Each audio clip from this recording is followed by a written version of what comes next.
Jays on Sportsnet. Presented by Honda. We've been fans since day one. Honda, official vehicle of the Toronto Blue Jays and proud fan since 1977.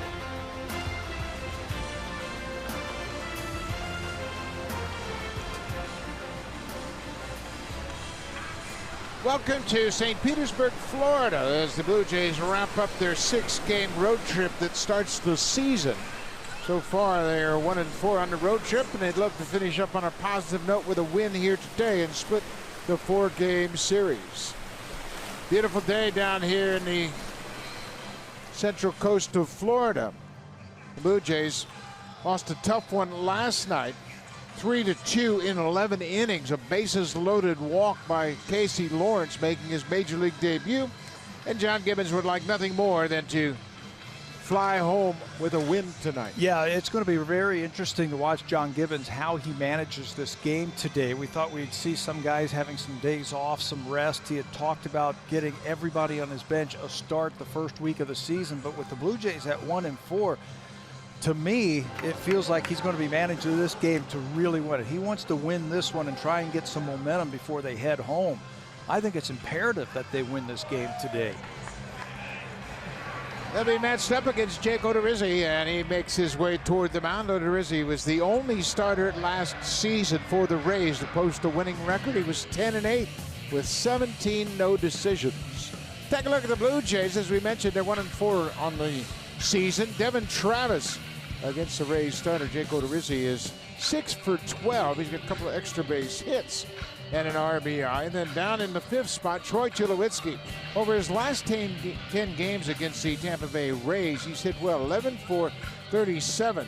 He has homered in this series. He also had a 2-run double on Friday night. Tulowitzki starting to swing the bat a little bit better. Yeah, and all those 300 averages at the bottom of the order, they've been doing their thing to flip over that lineup. Blue Jays now just have to hit with runners in scoring position. They're going to have to do it this afternoon against Jake Odorizzi, who makes his 100th career start. This is his 98th with the Rays. He made a couple of starts with Kansas City back in 2012. He took the losses last start versus the Yankees. Really had just one bad inning when the Yankees scored 3 of their 4 runs in the 3rd inning.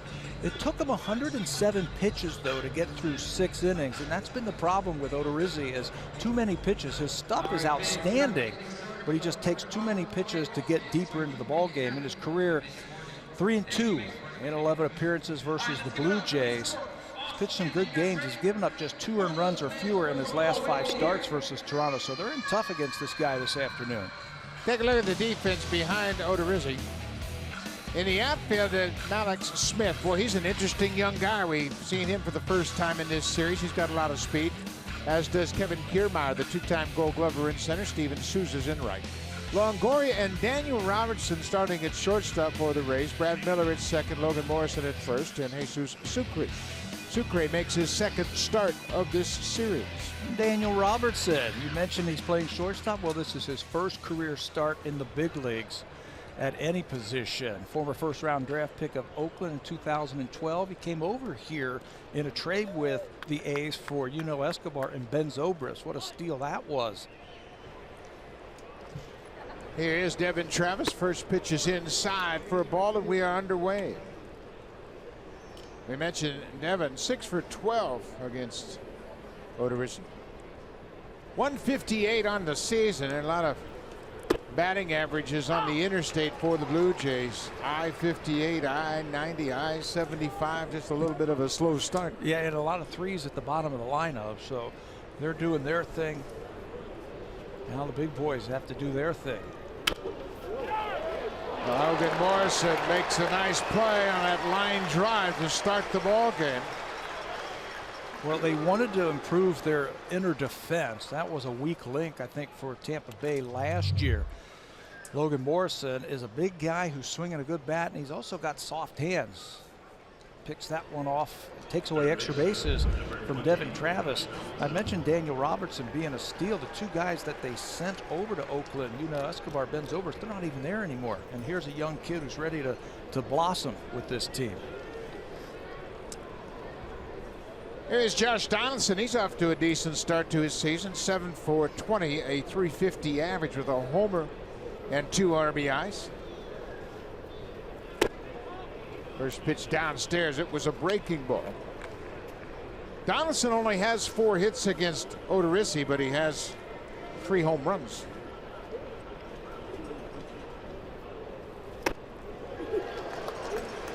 You mentioned the elevated pitch counts for Odorizzi. He averages 17.6 pitches per inning last season. That's the second most in the majors. Only Robbie Ray threw more pitches per inning than Odorizzi. Right, and his stuff is really good. Donaldson hits it high and deep to right. Souza back. This ball is gone. Home run, Josh Donaldson. Odorizzi now has given up home runs in 8 straight games. That is a career high for him. 8 straight starts, the longest of his career, and Josh Donaldson will take it. He's got outstanding power the other way, Josh Donaldson. Last year he hit 4 home runs against the Rays. He's halfway there this year. He homered the other night, and he homers in his first at bat this afternoon. Well, the good thing about his home runs, one went to center and that one went to right. 1-0 Blue Jays. Here's Jose Bautista. That patented leg kick, and he's able to hit that high pitch because he stays on top of it and he stays through it.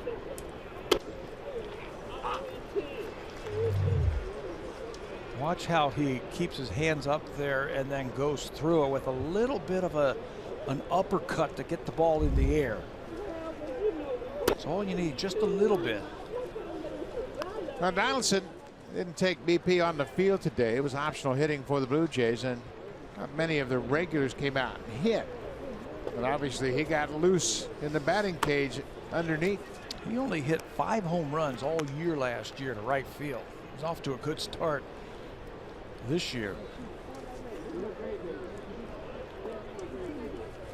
Bautista just 2 for 19 in the early going. And he takes a walk.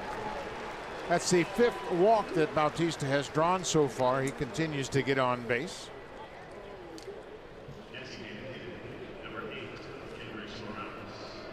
Here is Kendrys Morales. He took BP, and boy, did he put on a show during batting practice. He was hitting balls into the seats all over the field. Is this your guy pick to click today, this afternoon? No, I'll tell you who's my pick to click. When he comes up? Russell Martin. All right. He looked good, you were saying, huh? He was swinging the bat good today. Here is Morales with a run in and 1 out. Fouls it back. Morales, from both sides of the plate, keeps that bat in the hitting zone a long time. He had an at bat yesterday. It looked like it might break open the ball game with the ball down the left field line. He can hit the ball from foul line to foul line. And you're right, you make mistakes, he can hit the ball out of the ballpark. He's just a good hitter. You can see he's right on top of the plate, almost daring that pitcher to pitch him inside. I'm fast enough, I can get to it. The thing that he has to think about, he's got a lot of moving parts to his swing. He just has to make sure that when that pitch is on his way, he's in a good hitting position. He's got that front leg down, and his hands are in a good position to swing. Well, he had a good hack at that high pitch.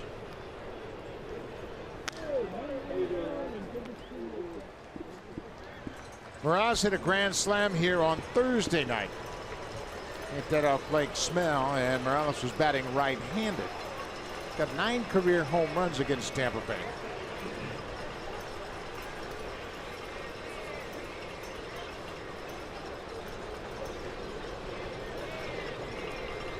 The bringer of rain has already gone deep.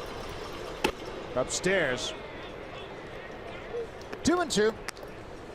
And here's Odorizzi already with 15 pitches. Yeah.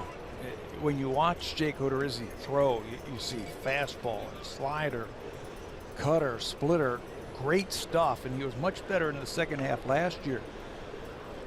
He should be pitching a lot better than what his record indicates. Full count. Too many pitches out of the strike zone. We mentioned Odorizzi had a major league leading 17 no decisions last season. He and Jose Quintana of the Chicago White Sox in 13. And the most by an American League starter since they have kept track. 17 no decisions in a full season. Swing and a drive. This ball's going to get down and go all the way to the wall. Bautista is being stopped at third base as Luis Rivera throws up the stop sign with Tulowitzki coming up behind him, and Morales drilled it to the wall in right center. That was a hanger right there, and Kendrys Morales was all over that. He leads the team in RBIs with 6, and he came very close to picking up number 7 with that shot into the gap. If not for Kevin Kiermaier, he would have scored. Fastball right down Broadway, and he smokes it into the gap. Kiermaier gets over there very quickly. Watch how he catches the ball and turns quickly and throws a strike to the cutoff man. Right there. That's what Luis Rivera was concentrating on when he picked up Bautista around second base. Jose has every indication that he's going to score until Rivera sees that throw from Kiermaier and says, you know what, I don't want him running into an out in the first inning. Not with Tulowitzki coming up. Second and third, 1 out. Blue Jays have already scored a run on a Donaldson homer.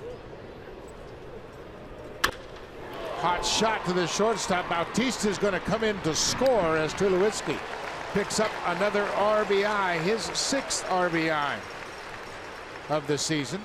Bautista got a quick break, and the Blue Jays have a 2-0 lead here in the first. Well, that ball was covered too by Tulowitzki. Troy was all over that. You got guys in scoring position like that, infield back. Be ready to swing it on that first pitch. Tulowitzki had a first pitch RBI in the 7th in last night's game. That was against Chris Archer. He went down, had a slider, and pulled it through the hole on the left side. Here is Russell Martin with Morales in scoring position at second base. Boy,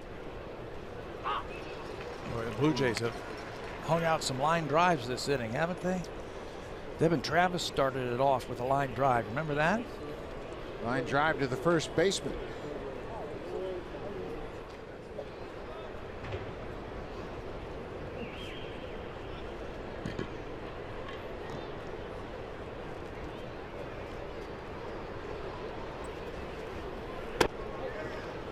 Oh, and 2. The Blue Jays scored 2 runs in the top half of the first on Friday night, but then gave up 5. That was the Liriano start where he recorded just 1 out. Martin behind, 0-2.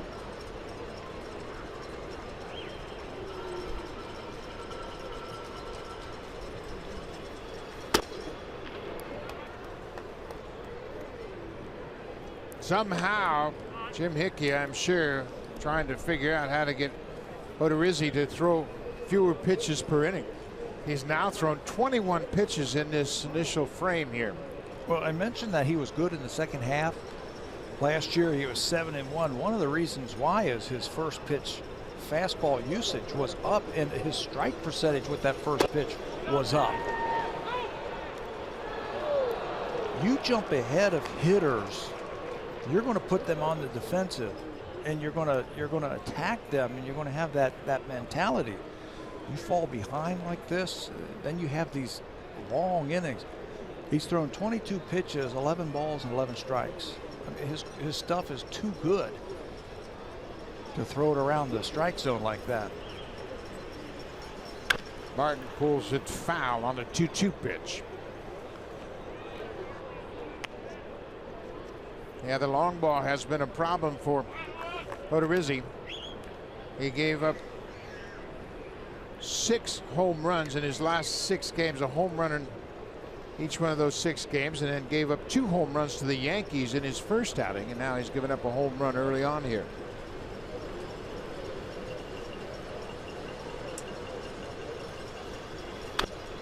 Good cut. Martin fouls it back to the screen. Marco Estrada says, keep it up, boys. I'm good. I'll stay warm on the bench. Score as many as you want. Yeah, I'll sit here for another 20 minutes if that's what it takes to score more runs. Marco looked good in his first game against Baltimore. His first opening day start last Monday. 6 innings, 2 runs on 5 hits. And he's been staked to a 2-0 lead.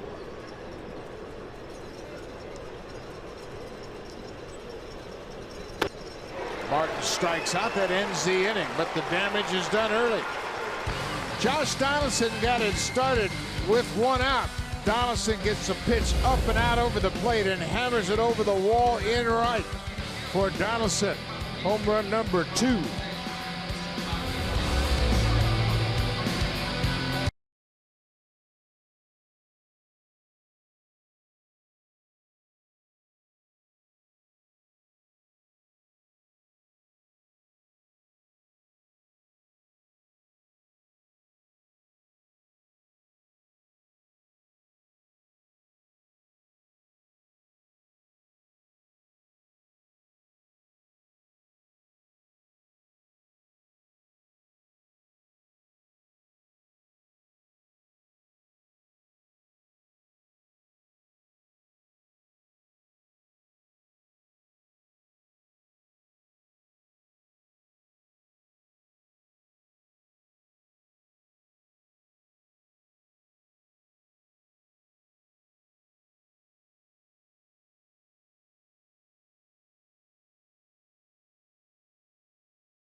Start and tried to win this series against the Blue Jays, and cashes in his 3rd season at the helm of the Rays. Let's take a look at his lineup this afternoon.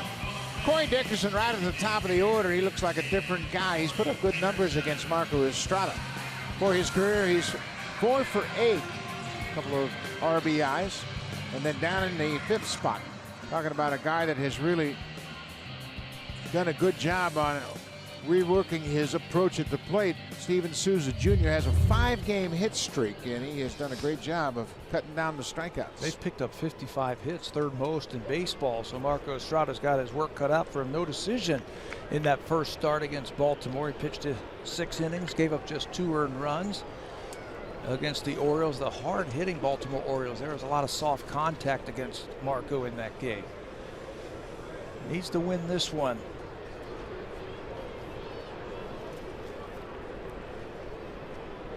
Estrada throws one just off the outside corner to Corey Dickerson. Dickerson hit .245 a year ago. He's off to a great start this season. And you mentioned he's 4 for 8 against Marco Estrada.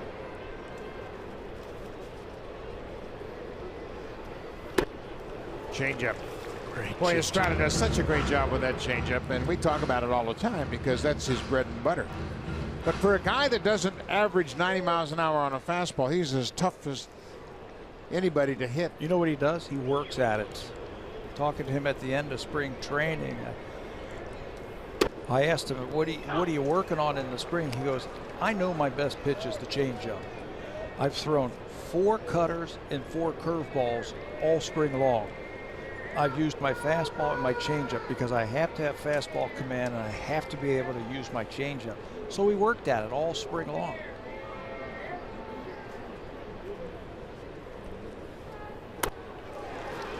First strikeout of the afternoon comes on a changeup. Estrada strikes out Dickerson to start the game. Let's take a look at the defense behind Marco. Ezequiel Carrera gets another start in left field. Kevin Pillar and Jose Bautista center and right. Josh Donaldson and Troy Tulowitzki on the left side. Devin Travis and Justin Smoke on the right side. And the former Gold Glove winner Russell Martin will do the catching this afternoon for Marco Estrada. He's a fly ball pitcher, so you better have some good outfielders out there. And the Blue Jays have Kevin Pillar, 21 defensive runs saved. Second in the American League to Kevin Kiermaier. There's also a stat called bases saved, and Kevin Pillar saved 47 bases for the Blue Jays. That was #1 in baseball. So it is based on his range and his ability to get to certain balls, and he saved 47 bases for the Jays. Extra 90 feet that he keeps the base runners from advancing, keep him further away from home plate. Kevin Kiermaier is quickly behind 0-2. Broken bat. Travis from the outfield, not going to get him. Kiermaier runs too well.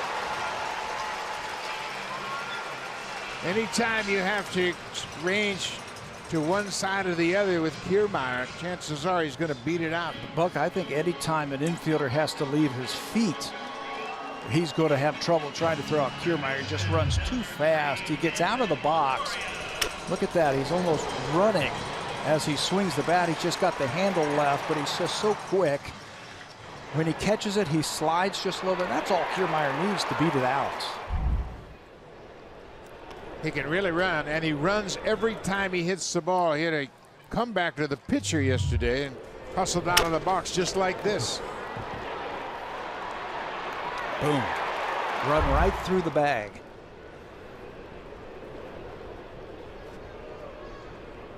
Evan Longoria. He goes after the first pitch. There, Greg Zahn in the pregame show talk about Longoria and Estrada being teammates at Long Beach State in California. There's another guy that played at Long Beach State too in this ball game, Troy Tulowitzki. How about that infield in college to have Tulowitzki at short and Longoria at third? How'd you like the pitch to that left side? Marco could do that with that great changeup. Foul back. You know, we talked about getting off to good starts and the importance of spring training. Just looking at some of the stats for Evan Longoria, and, you know, there's a reason why he's off to a great start. And there's a reason why he's a good fielder on top of talent. He played 80 innings in the field in spring training. 80. A lot of times guys will say, you know what, I just want to get my at-bats. I don't want to get out on the field. But he wants to get out there and play the game from the field. That's why he's a Gold Glove winner. Yeah, you can't replicate Major League Baseball games by working out on the backfield and hitting in the batting cage all the time. You need to have repetition. It's important. It's important to get your reps and all that kind of stuff. But you talk to players all the time, and they say you can't replicate it. You have to go out there and play the game. Longoria lays off that pitch. Just missed low. One thing Estrada does very well is he throws strikes to all quadrants of the strike zone. In, out, up, and down. And he'll do it with his fastball and his changeup. Longoria hits it to left. Carrera over to his. That makes the catch. Longoria's retired, 2 away. Well, he's unpredictable also. He'll throw it at any time. And being unpredictable, doesn't matter where you pitch, you're going to have success. And Marco's had a lot of success here at Tropicana Field. ERA under 3, opponents hitting $1.69 against him. He had that great game earlier in his career a couple of years ago, but being unpredictable, using your fastball when you need it, using your changeup, using your curveball, if you have to do that, your cutter, whatever, you're going to have success like that. It doesn't matter where. Here's Brad Miller batting cleanup this afternoon. Miller's just 1 for 12 in his career, going head to head with Marco Estrada.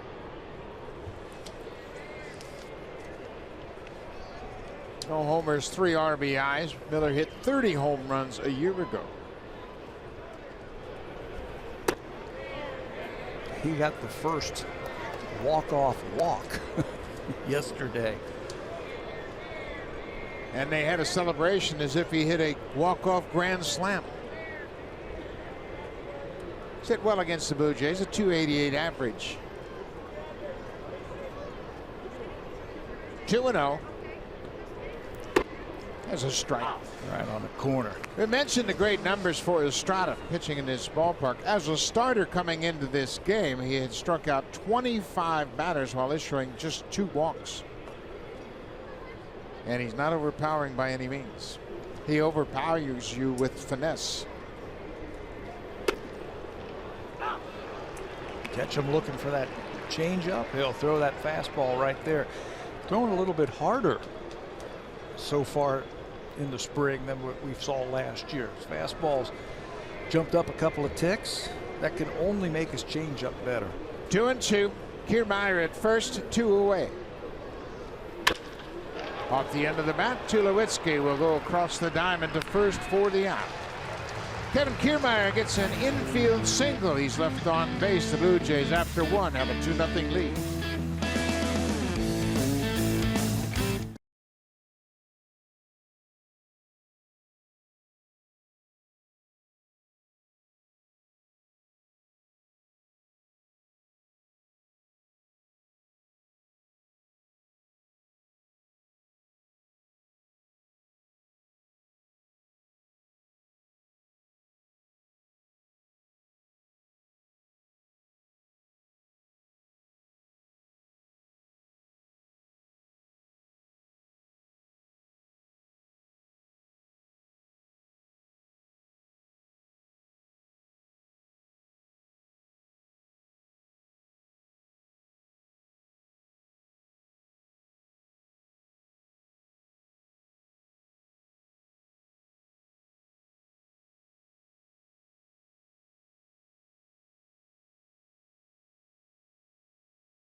Inspiring look at Aaron Sanchez and his parents, Lynn and Mike Shipley, as the Blue Jays' young starter makes the climb from disadvantaged beginnings in Barstow, California, to Major League stardom. Don't you dare miss it. It's coming up immediately following today's ball game, right here on Sportsnet. Buck.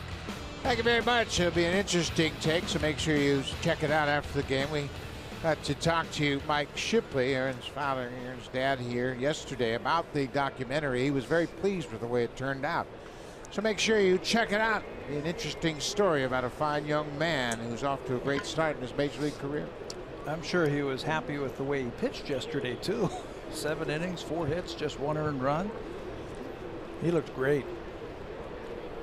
Bottom third of the Blue Jays batting order. It'll be Smoke, Pilar, and Carrera.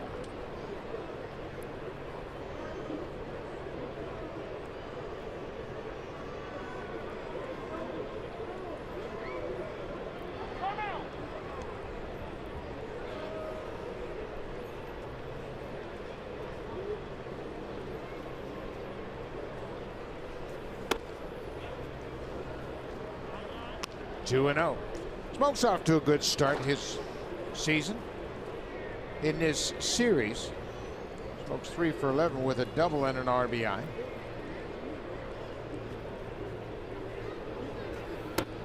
Off the plate. Take. You know, he's getting some playing time, some consistent playing time for the Blue Jays. 4-game hit streak, a couple of doubles and an RBI. Veteran player, play every day. You can take those borderline tough pitches like he just did. You recognize them just a little bit earlier. See how they're handed. You're not so jumpy. Want him to hit everything.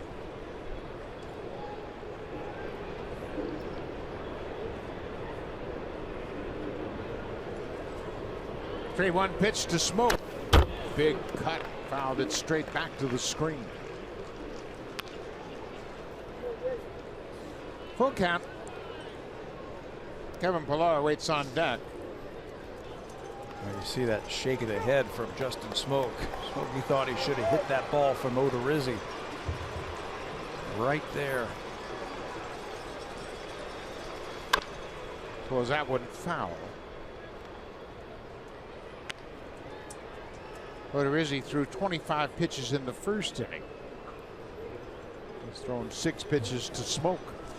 Boy, when you give a hitter that much information in each and every at bat, they're going to catch up to you. Just a matter of time. Well, you see everything. He can throw the kitchen sink at you. Looked like it might have been a splitter right there. But you're right. You start seeing everything. You start seeing it just a little bit quicker out of the hand. And that's where the good hitters really make their money, when they see that ball out of the hand and they can recognize pitches a little bit sooner. After so many pitches, there are no surprises. This is popped up behind second. Danny Robertson makes the catch in the outfield. Well, Mike Shipley was here yesterday when Aaron made his first start of the season, and Mike, he's a nervous dad like so many dads, and his reaction all throughout the course of the game, that was my favorite reaction, like, what are you doing? And then he talks to some fans about how tough it is to sit in the seats while your son is pitching a major league game, but he was fun to watch. You and I can sympathize with him, right? We both sat in the stands watching our sons play sports, and you want to go out there and help them out. You got to let them go. You hope for the best. Well, he pitched a great game. Good start, that's for sure. He was in line with the Blue Jays scoring a run in that 8th inning. He was in line for the win, but the bullpen couldn't hold it. Ground ball to short. Robertson has it across the diamond in time, 2 away. Aaron threw 101 pitches in his first outing, and by all indications had no problems at all with that blister that plagued him a little bit in the spring.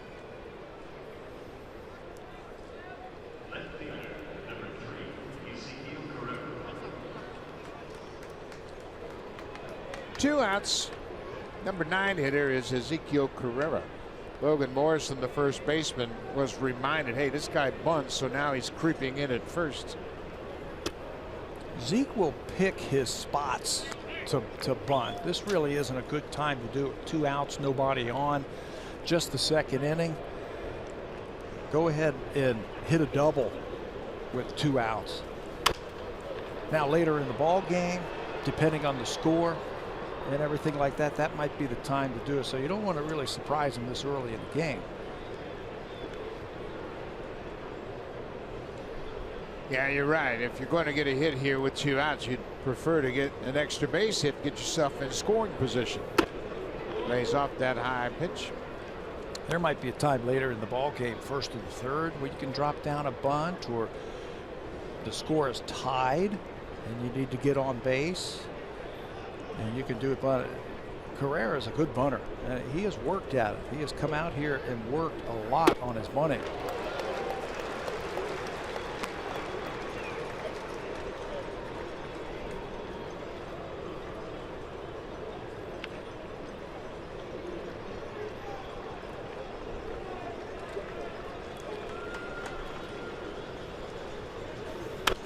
Fouls it back. He covered that outside pitch pretty well.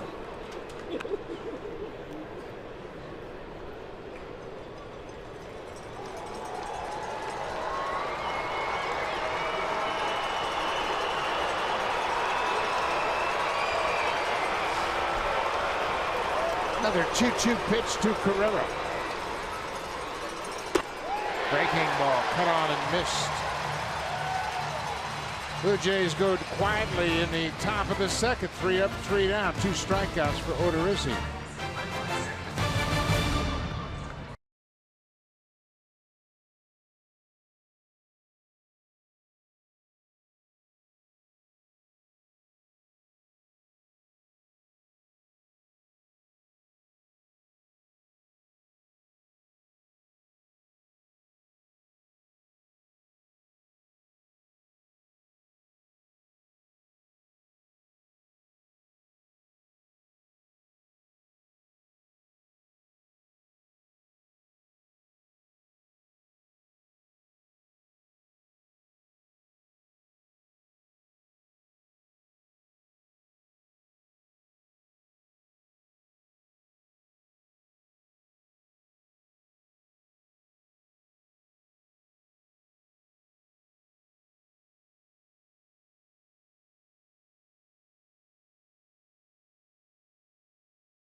has a very unconventional routine the night before and the day of one of his starts.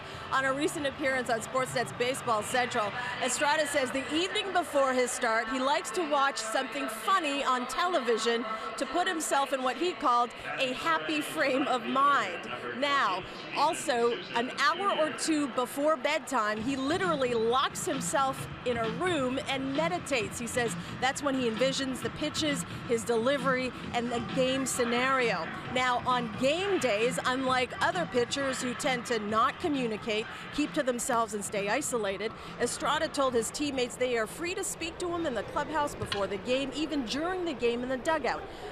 The thinking behind that, Buck, apparently is Estrada already has done his prep work in the days leading up to his start, so anything day of likely will not distract him. Yeah, he is well prepared for sure, Hazel. That's a great piece of information. Steven Souza Jr. leads things off for Tampa Bay here. Bottom of the second. Good numbers for Souza through 6 games. I never understood that, why starters, you couldn't talk to them the day that they were pitching. What, something different? Yeah, they were nervous. I guess so. But yeah, I mean, a lot of them are so focused, they come in, they just want to focus on the game. But Marco does all of his focusing in his room the night before him. What about everyday players? You can't talk to everyday players. No, they have to talk pitchers, to them every day. Yeah, they're playing They only get to play once a week, so. I like what he does with his meditation and envisioning pitching to the lineup. I'll tell you a story about that in a minute. 2-1. In Kansas City with the Royals, all of our pitchers used to visualize pitching to the lineup the night before. They would know who they're going to pitch against. They would just walk themselves through the lineup and talk themselves through each at bat. Okay, Willie Wilson's stepping into the box. He's a left-handed hitter. I'm going to start him off with a curveball. And actually pitch the game in your mind the night before. It's something golfers do religiously with each and every shot. They'll take a shot all the way to the green and then back it up and replicate that in their mind and envision the next shot. Basketball players do it all the time with their free throw shooting. You know, you can do the muscle memory as much as you want, but inside here, in between the ears, that's where you unlock a lot of success. But just think about how easy it is for a pitcher when you already in your mind pitch to this lineup. Say, okay, I know what I'm going to do here. There are no doubts, no hesitations. And you have the confidence and you see Souza at the plate in your mind. And you visualize a pitch on the outside corner where he's going and he just misses. Leadoff walk here in the second.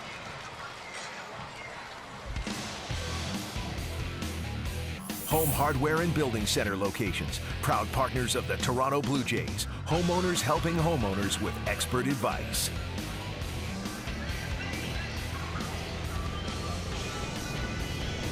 Blue Jays will leave the Gulf Coast of Florida and fly to Toronto after this game. They have been on the road since March 30th when they left Dunedin to go to Montreal. It's been a long road trip. Logan Morrison, the first baseman, goes after that first pitch. Morrison had a rough start to his season a year ago. He just had a terrible first month of the season. Different start for him this year. Swinging the bat much better. Came off the bench, got a couple of hits a couple of nights ago. He ended up with 14 home runs last year after that dreadful start that you were just talking about. Ground ball, Smoke, fair ball, second base, tag in time. Good play by Smoke, and Tulowitzki's not pleased about where Souza started his slide, and that's why they're talking about it. Souza had a late slide into second, and here comes the benches. You can't really blame Tulowitzki.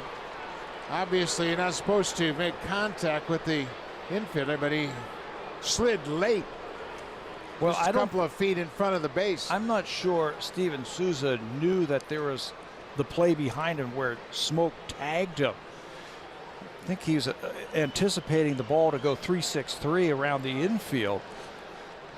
But when Smoke touched the base, then Tulowitzki, it took the force out, and he had to make the tag. Souza didn't know that, and I can't blame either one of them. Yeah, it's just a play. And nowadays, obviously, with that silly slide rule in effect, anytime there's a hard slide, everybody's going to get upset. Yeah, I think that's what Souza, he's pleading his case, saying, I didn't know that he tagged the bag over there at first base. It was a late slide, and it was right on the base. And I can understand it from both sides. Tulo not wanting to get spiked or get slid into. The umpires are having a conference behind the mound on the infield. Mike Winters is the crew chief of this umpiring crew. And now they're talking to Tulowitzki. I don't know what in the world they could be talking about. And Tulo's agitated a bit. Mike Wagner is the umpire he's talking to. He's the third base umpire. Let's take a look at the play, the way it develops. Smoke steps on first. So that takes out the force play.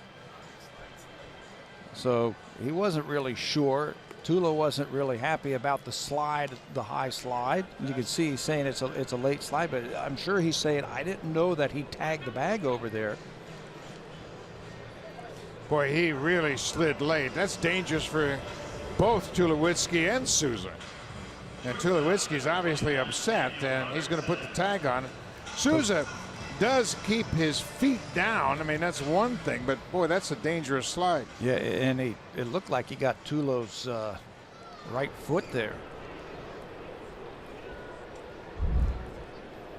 Hey, any way you slice it, it's a double play. It is a double play, and there are 2 outs.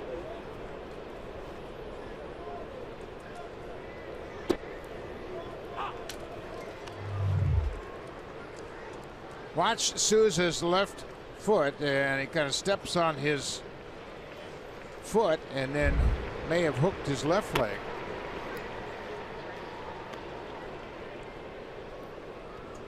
And you really can't blame either player.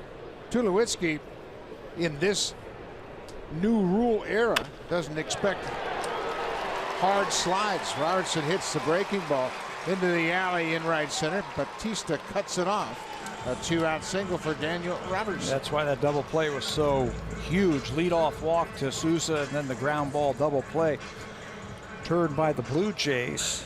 And Robertson comes right back with a single. Now they got to deal with yesterday's hero. What a game he had. Maddox Smith. See Souza and Colby Rasmus. Rasmus is on the DL. He's coming back from hip surgery. Here is Maddox Smith. He reached base all 5 times he came to the plate. And he had a leadoff double in the 11th. That was his first extra base hit of the season, that double. He would come around to score on the walk-off walk. He had a couple of stolen bases. He forced an error by Aaron Sanchez in the 7th, as he had an aggressive lead at first, and Aaron threw it away.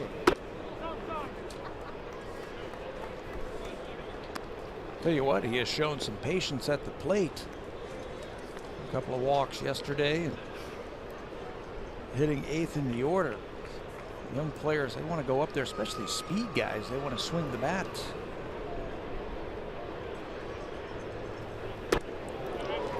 First time he has seen that Estrada changeup.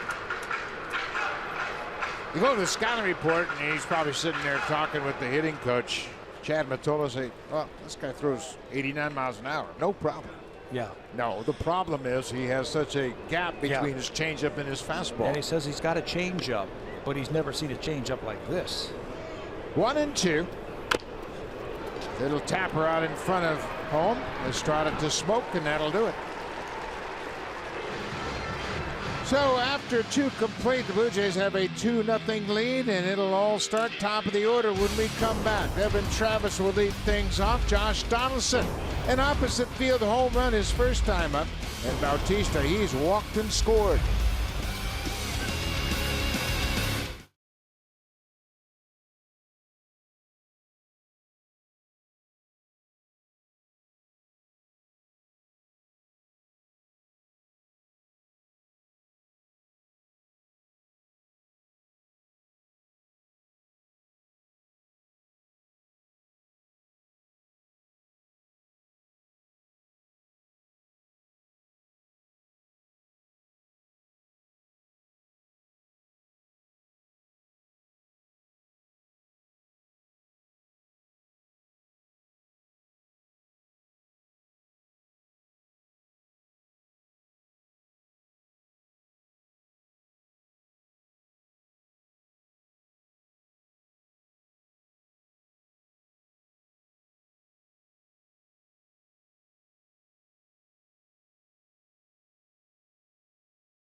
At Rogers Center and CF Toronto Eaton Center are the official team shops for your Toronto Blue Jays. Authentic alternate red cap and jersey are now available. Get yours today at select J-Shop locations, jshop.ca, or by calling 1-877-J-Shop.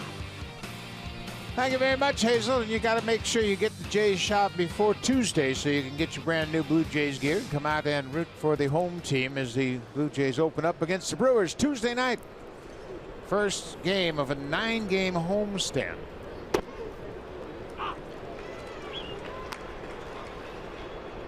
Devin Travis lined out to the first baseman, his first time up.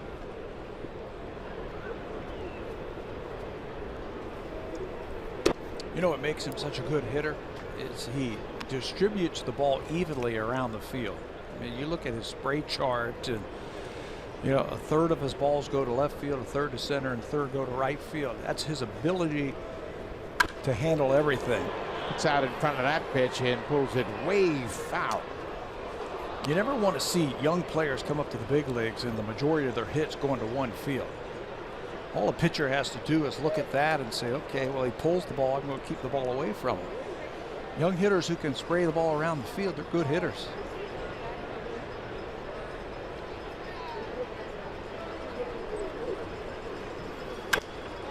Covers that pitch down and away to stay alive. 1-2.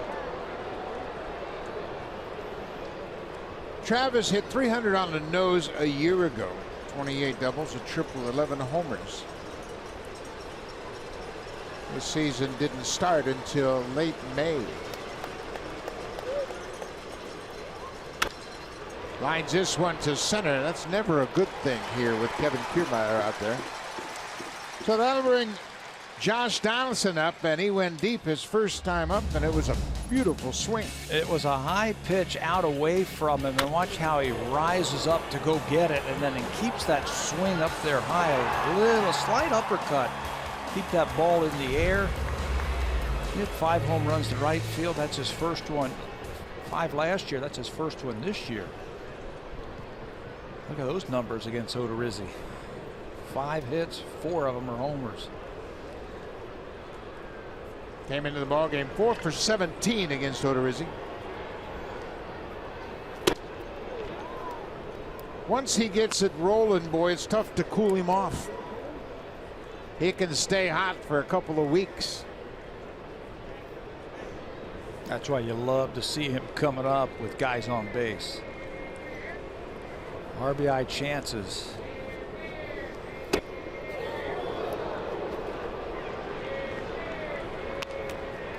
2-0. Well, they've made a conscious effort of keeping the ball at times inside of the right-handed hitters of the Blue Jays. This one's going to go up and in. Just back him off the plate just a little bit. Infield plays Donaldson to pull. The outfield is slightly opposite. He's pretty well zeroed in right now. He's seen each of those 3 pitches inside. There's the defense, and you can see the outfield, Kiermaier especially on the right field side of center. 3-0.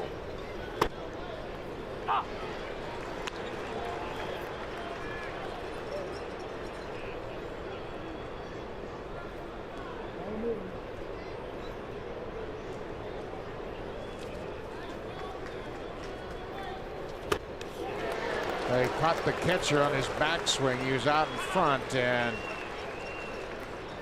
you see Donaldson checking with Sucre. Anytime that top hand comes off the bat, that bat really flies around the hitter's shoulder. Watch the catcher. I think it might have hit him more on the glove than on his hand. Yeah, you don't see it a lot of times on sliders away. But Josh has that big follow through and a big finish. Called out on strikes. Donaldson thought it was off the plate away, and it may have been. Checking with the home plate umpire, Mike Mulchinski. He had a pretty good at bat. He saw that ball off the plate.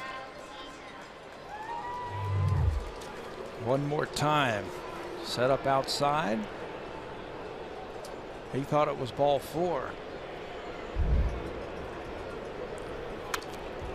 Bautista fouls it straight back.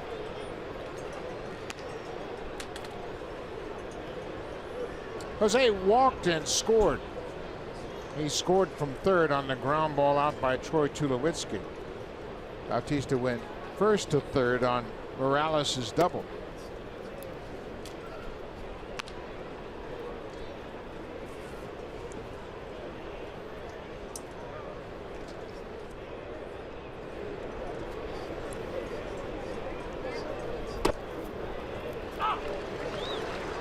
Cutter catches the outside corner. It's 1-2. That has been the best pitch, at least last year, in terms of batting average against. That cutter, especially the righties. Bautista thought that one was off the plate.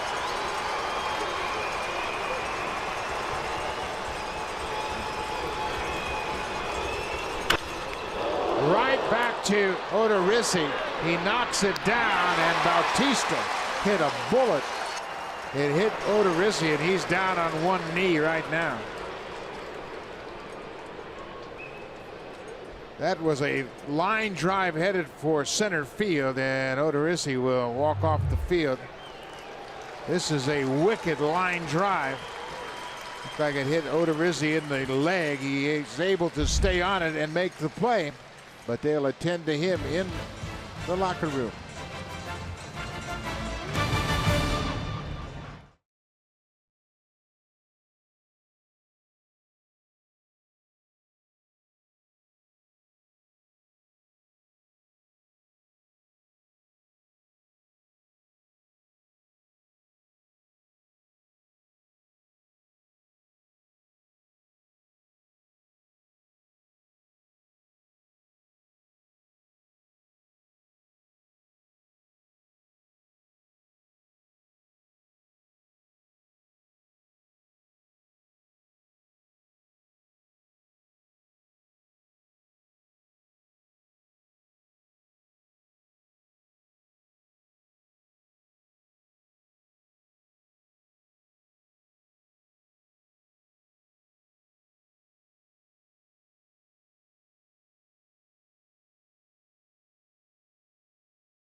In a trade with the Milwaukee Brewers, and boy has he been terrific since he's arrived. 2015 and 2016 he held opponents to a .203 average.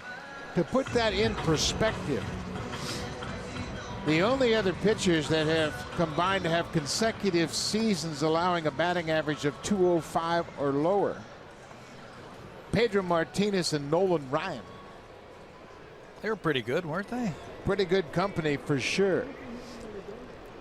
He has really come into his own here in Toronto, getting a chance in the rotation. He's taken it. He has run with it. Last year they hit $159 against his changeup. That'll help that batting average against. His .203 average last year was the best in the American League. Verlander was second at .216. Pitching against the Central most of the time, while Estrada's toiling against the AL East. Only Jake Arrieta and Clayton Kershaw had a better opponent's batting average than Marco Estrada. Verlander's fastball is 96, 98 miles an hour also. Hit a good curveball and a changeup. Marco does it with smarts and pitchability. This is the catcher, Jesus Sucre. Estrada behind, 2 balls and a strike, and now it's even at 2-2.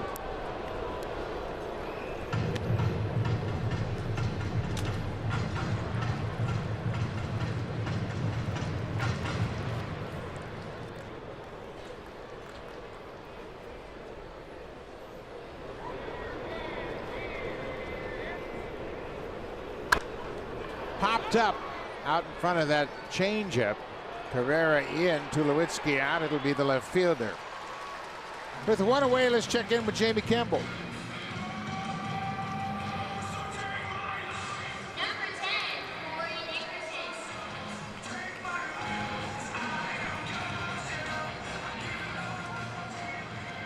Former Blue Jay Daniel Norris up against the Cy Young Award winner Rick Porcello. That's the pitching matchup in that ballgame in Detroit. Well, we talked about it yesterday. The Red Sox have really been hit hard by the flu. Mookie Betts is back in the lineup after missing 3 days. Andrew Benintendi is in the lineup. He's been on the shelf with the flu. They were worried that Jackie Bradley Jr. was going to miss some time. He banged up his knee in the ballgame yesterday. Of course, the big news around the American League East is that Gary Sanchez, the fine young catcher of the Yankees, is on the disabled list with a strained right biceps muscle. And it was an ugly swing that he hurt himself with. That's an injury that could be very significant.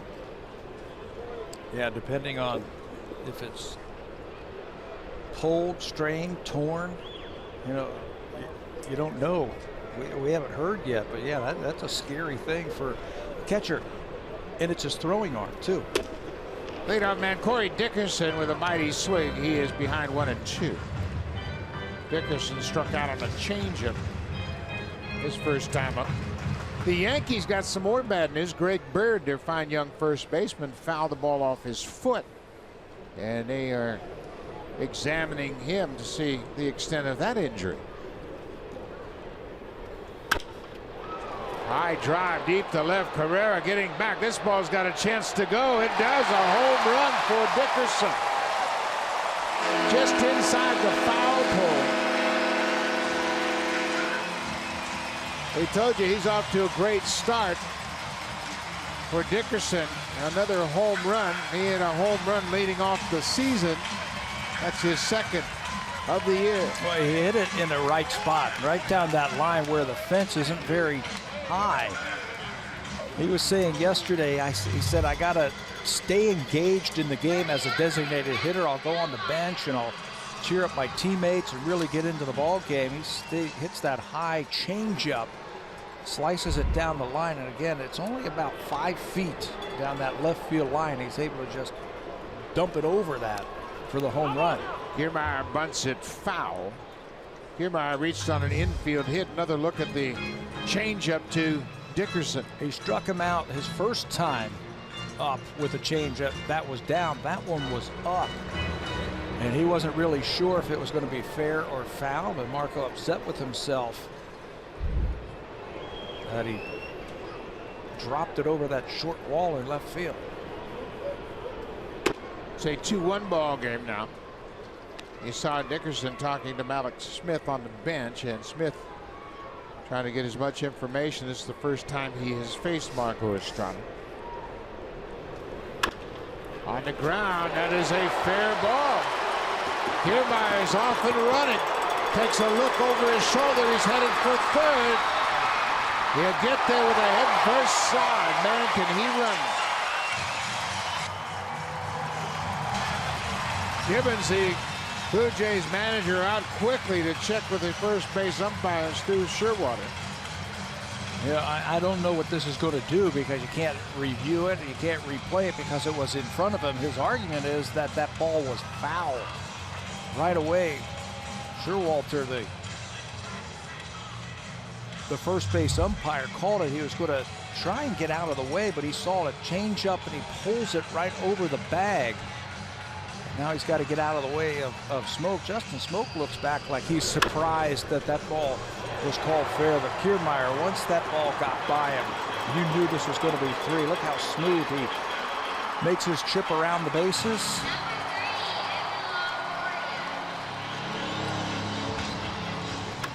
He's got to grab any part of the bag. And on that replay, it looked like it might have flipped the corner. So now the Blue Jays will bring the infield in. 1 out and Kiermaier at third. Longoria the batter.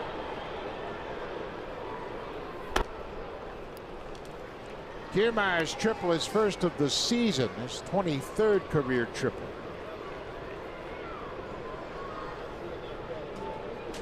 Two-one ball game.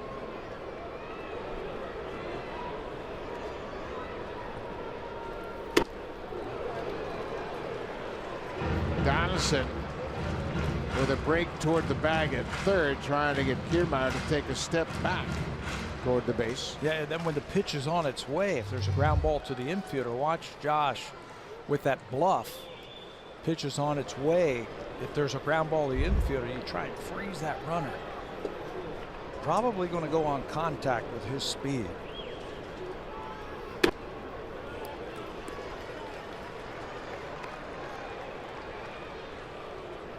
This really puts the pressure on the infield defense. You got to catch it and throw it. Kiermaier walking off the bag.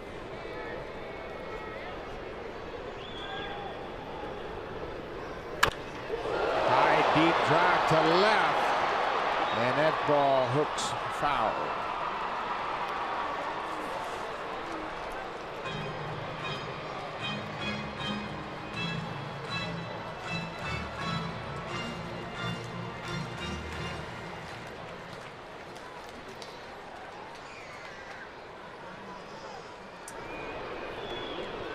Two and two. Got him. Longoria caught looking at strike three. Second strikeout of the ball game for Estrada. He has the ability to throw that changeup inside and outside. I think he missed his spot on this one. It looked like they wanted that changeup down and away, and it just floated into the middle and then into the inside part of the plate for a strike. So sometimes you can miss your spot and still come up with a strikeout. Two away now. Kiermaier still at third. Miller grounded to short.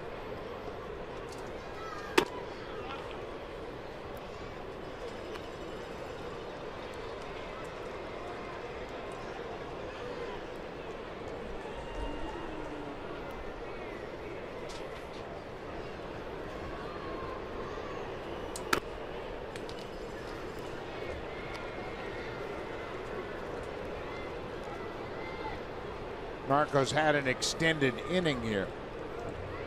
He got Sucre to pop out the left, and then Dickerson homered down the left field corner, just inside the foul pole. Kiermaier triple. Longoria called out on strikes, and now Miller with a 3-0 count. Yeah, you got that base open, and you got a right-hander on deck. Kevin Cash might give him the green light right here, 3-0. I think that's why they're throwing a changeup. Martin wanted that pitch, didn't get to call. 4-pitch walk to Miller.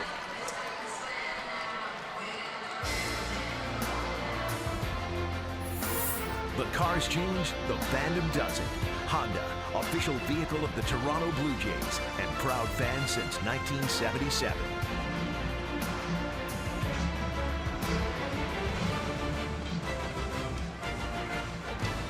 Beautiful Sunday afternoon here in the St. Petersburg, Tampa Bay area.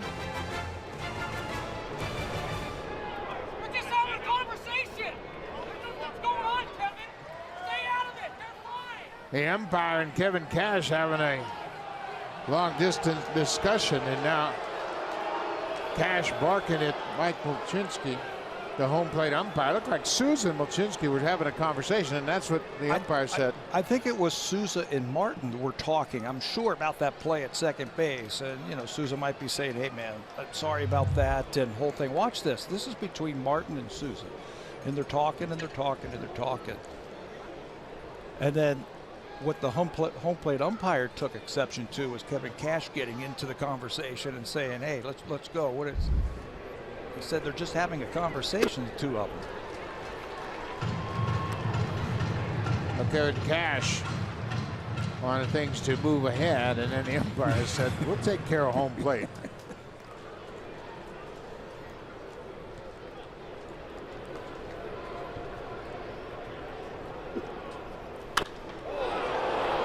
That's going to be way foul.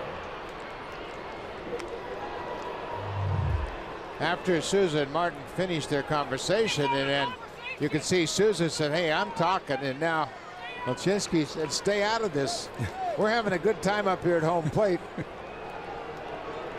And then Kevin Cash says, "I can't tell what you're talking about. It looked like an argument to me." 0-2, way outside. Well, there's been a lot happening in this 3 innings of ball game, hasn't it? 2-1.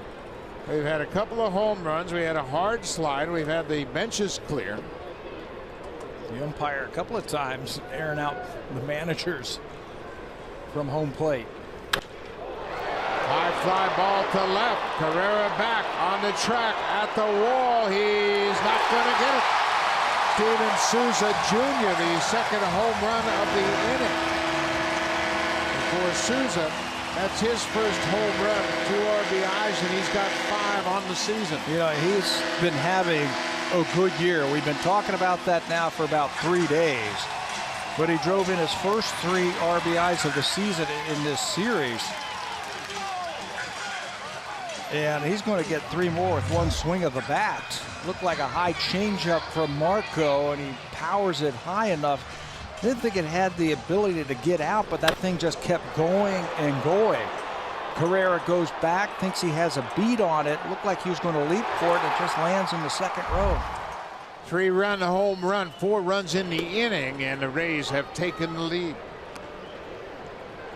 Both home runs to Dickerson and Souza both came on 1-2 pitches.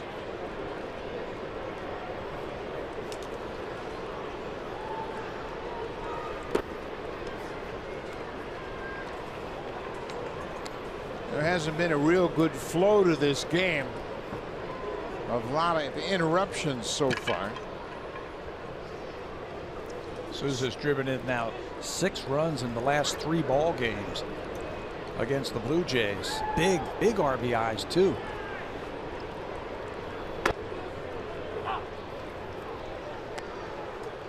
Souza with his first homer of the season, a 3-run shot to left, and you can see they were trying to go down and away and missed up and in. Yeah, same pitch that he missed with Longoria. Souza hit 17 home runs last year. That's home run number 1 of this year.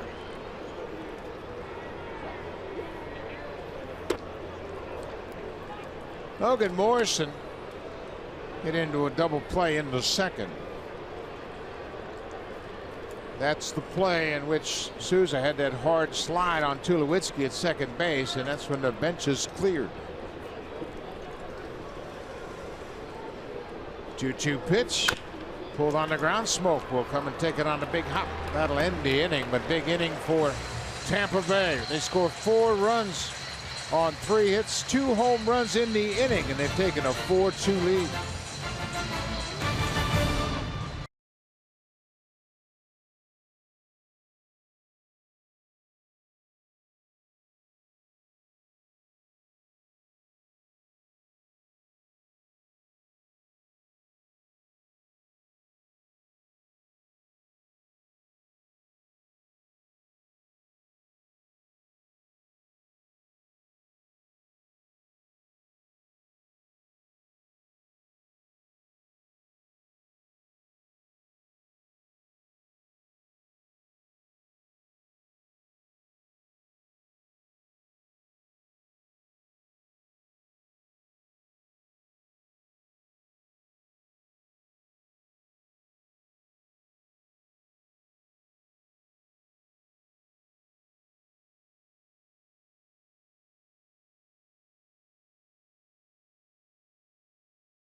It's a fond farewell to Joe Louis Arena as Henrik Zetterberg and the Wings take on Taylor Hall and the Devils. It's the NHL on Sportsnet from Detroit later today. We want to congratulate the Toronto Maple Leafs for making the playoffs. They've had a terrific season. They've had some rookies really step up and certainly have some great years. 4-2 Tampa Bay as we head to the top of the fourth. 4, 5, and 6 in the Blue Jays batting order. Morales, Tulowitzki, and Russell Martin. Morales hammered a double to the wall in right center his first time up. His second double of the season, third extra base hit.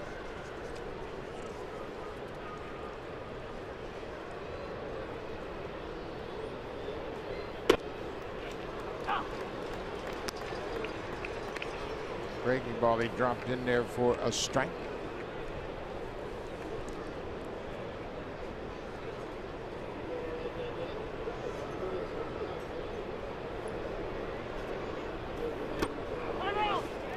That hit him. Inside pitch hits Morales, and the Blue Jays get a runner on. Odorizzi is really fighting it to try and throw the ball where he wants to. It's the second time through the lineup now. Looks like he's trying to do something different, like more curveballs, maybe more sliders. That time he tried to guide it in there, and that slider broke too much and just clipped Morales in the shirt. That snaps a string of 8 straight retired by Odorizzi. Troy Tulowitzki picked up an RBI on a ground ball out. Ground ball. Robertson shovels to Miller. Throw to first. Double play. Andy Robertson, the shortstop, making his first major league start in the field.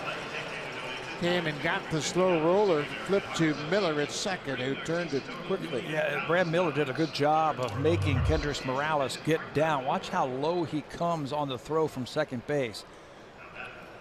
You get down there like that and you make that runner get out of your way. There's the flip, and he comes down underneath. Kendrys has to duck out of the way, clears a space to make the play.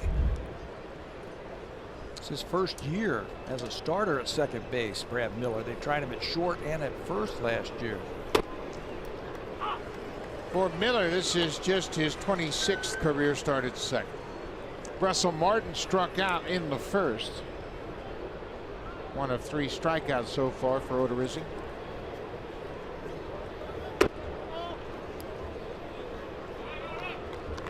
There's a lot of tension in this game, I sense.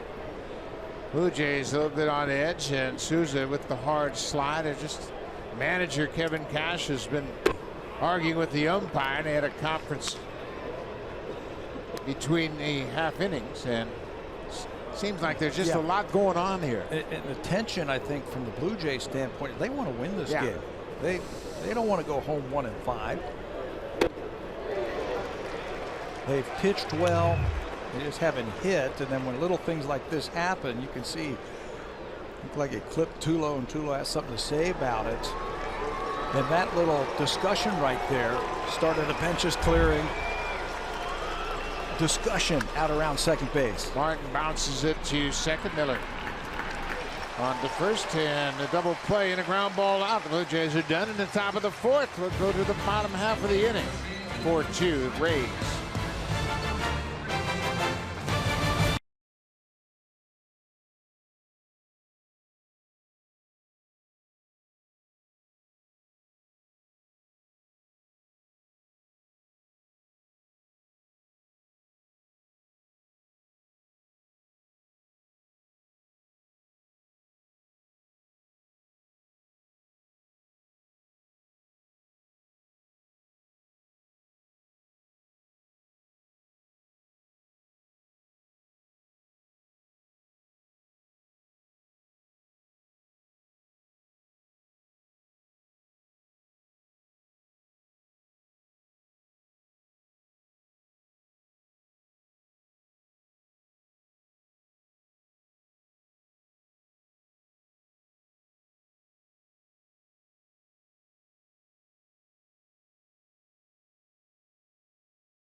by WestJet. Blue Jays will fly home after this game. They'll enjoy an off day tomorrow before they open up their home schedule.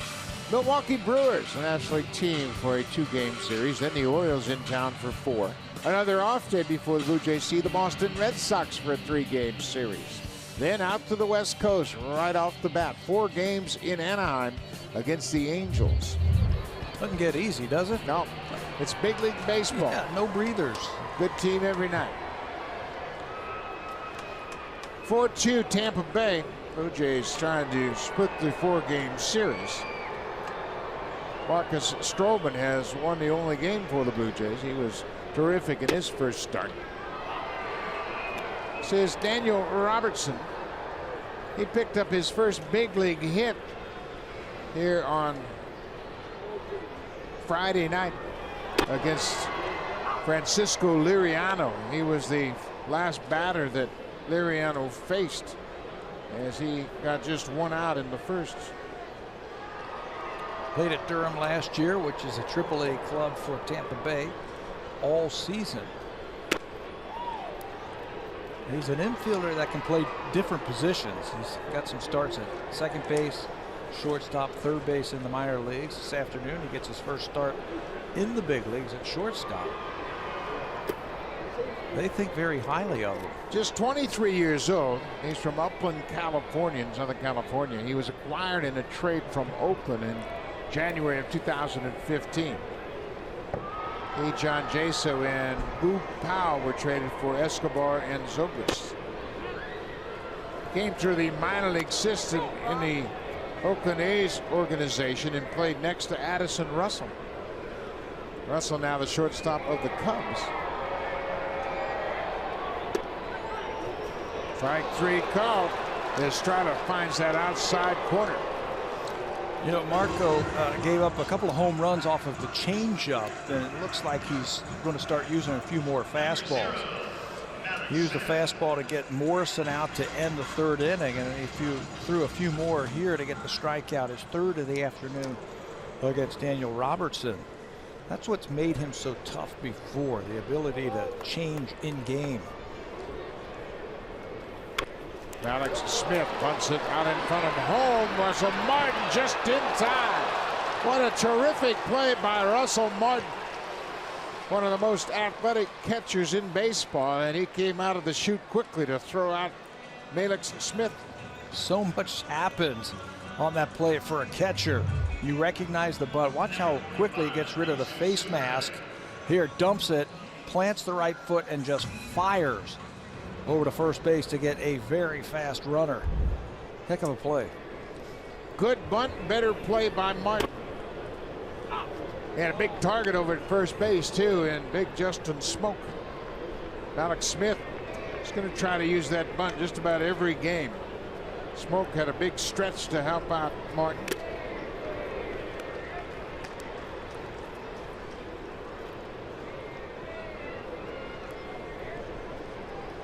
Catcher Jesus Sucre flew out to left field his first time up.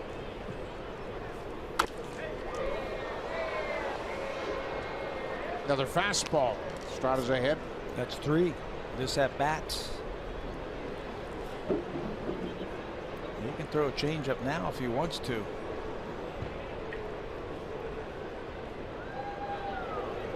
Back to the fastball. Got it in a good spot again. Yeah, you're right. I think Tampa Bay has made up their mind they're going to sit changeup. So they have been late on the fastball. Well, Longoria pulled a changeup foul down the left field line, long way. Souza hit a changeup. So it was a changeup. He popped up. Yeah, so maybe he feels like he's throwing too many of them. So let's try the fastball a little bit more now. Got to make those adjustments in game. The changeup to Dickerson that he hit for home run kind of ran away from Dickerson, and Estrada, I think, prefers to have it hold its course. There's a fly ball to left. Carrera back on the track at the wall. This ball is gone. Jesus Sucre, a solo home run. First hit, first home run of the season, and it was against another changeup. He jumped ahead with fastballs, threw some good fastballs to Sucre, and then changeup that stayed out over the plate. Third home run of the afternoon by the Tampa Bay Rays. Told you they came in here. It's a pesky bunch. Watch it. You can see the grip in his glove, and he lets go of it, and it speeds up the bat of Sucre. Had a big uppercut on that changeup. His third major league home run. He hit 2 while playing in Seattle.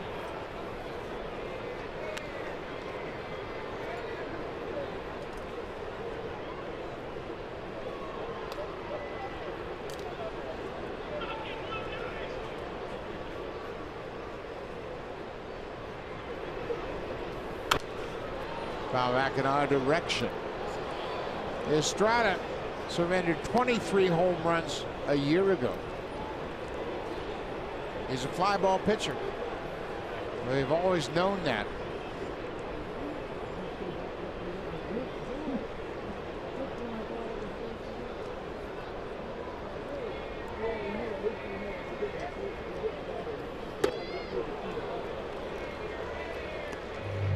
The cutter right there. Here's the changeup. He throws it like a 4-seam fastball, and he's got great tight spin on it.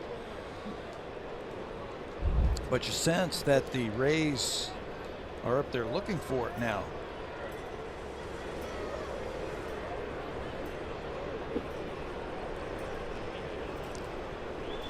One and 2 to Corey Dickerson. Strikes him out.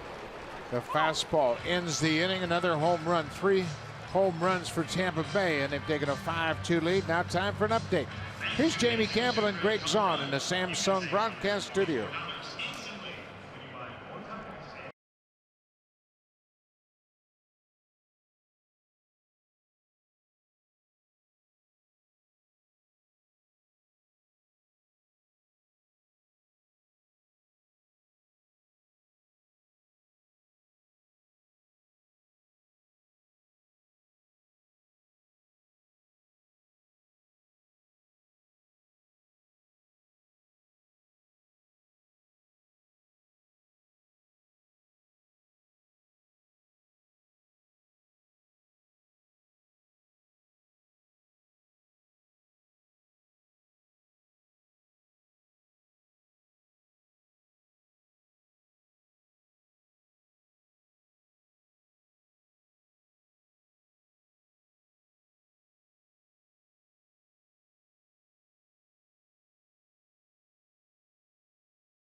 Sonic. Sunday, April 16th, the first 20,000 fans will receive a Bringer of Rain umbrella when the Blue Jays and the Baltimore Orioles match up at 1:07 p.m. Eastern.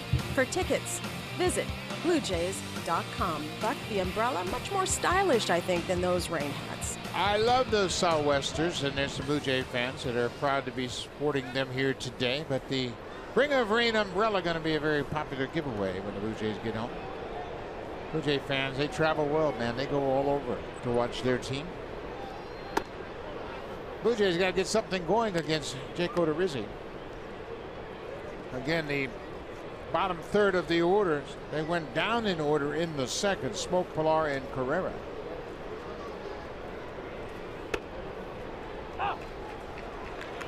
There's a changeup. Jake Odorizzi was the only starter last year for the Rays with a winning record. How about that? The great pitching that you hear about all the time from the Rays, he was the only one with a winning record. Chris Archer, who we saw in this series, he was fabulous yesterday. He lost 19 games last year.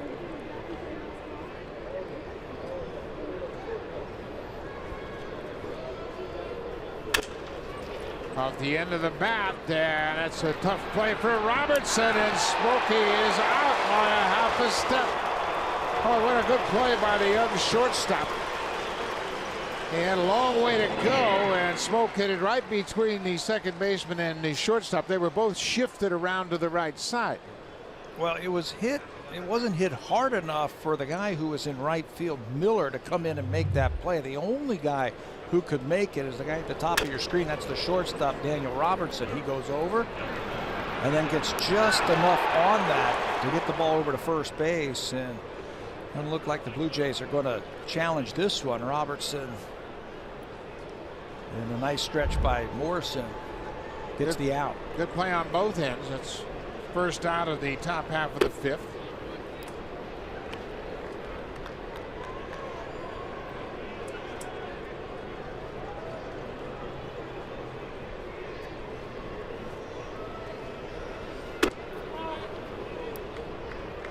Blue Jays have just 2 hits.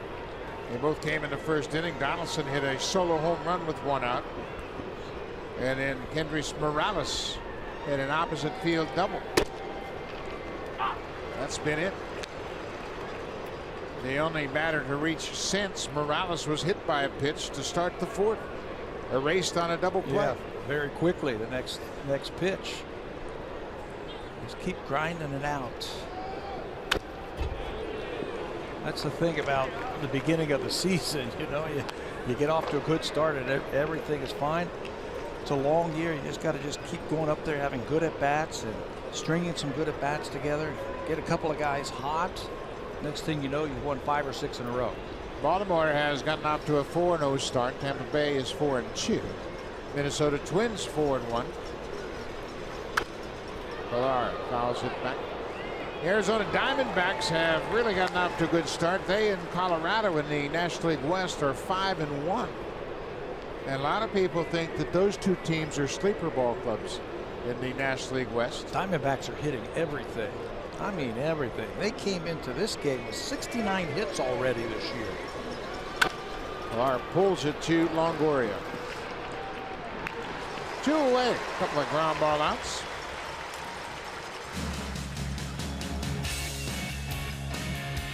Home Hardware and Building Center locations. Proud partners of the Toronto Blue Jays. Homeowners helping homeowners with expert advice.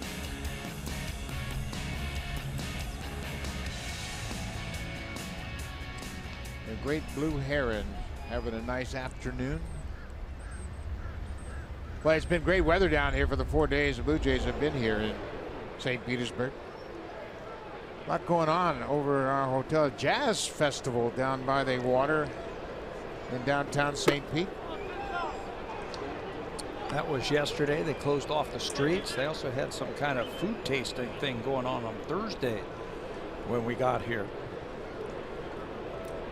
Carrera struck out to end the 2nd.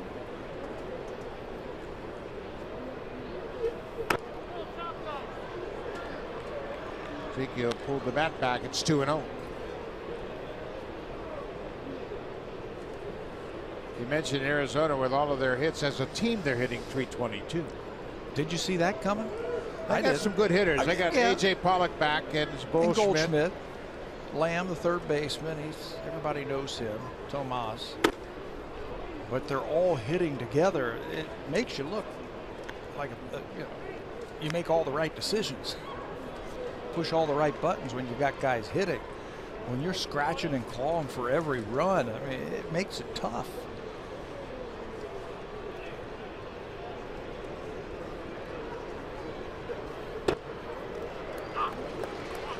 Three and 1 count now to the number 9 hitter. Turn the lineup over, get back to the top of the order. Blue Jays are down 5-2. Rays have out hit them 6-2.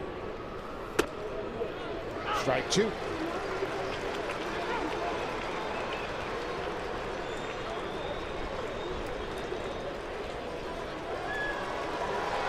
Devin Travis has lined out twice. Strike 3 call.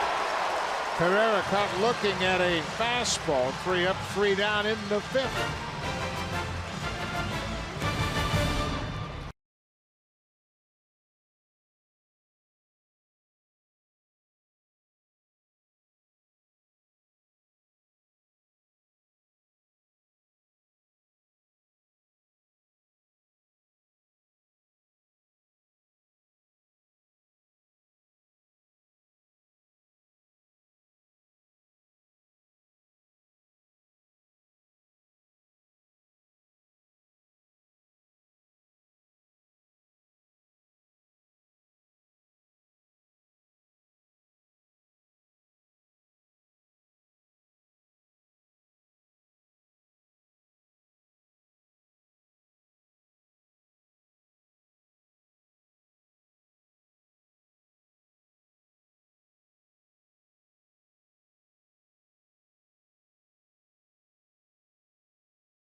Ball game. Troy Tulowitzki and Steven Souza Jr. had a discussion that led to a benches clearing situation, and it goes back to last year, end of the season at Rogers Center.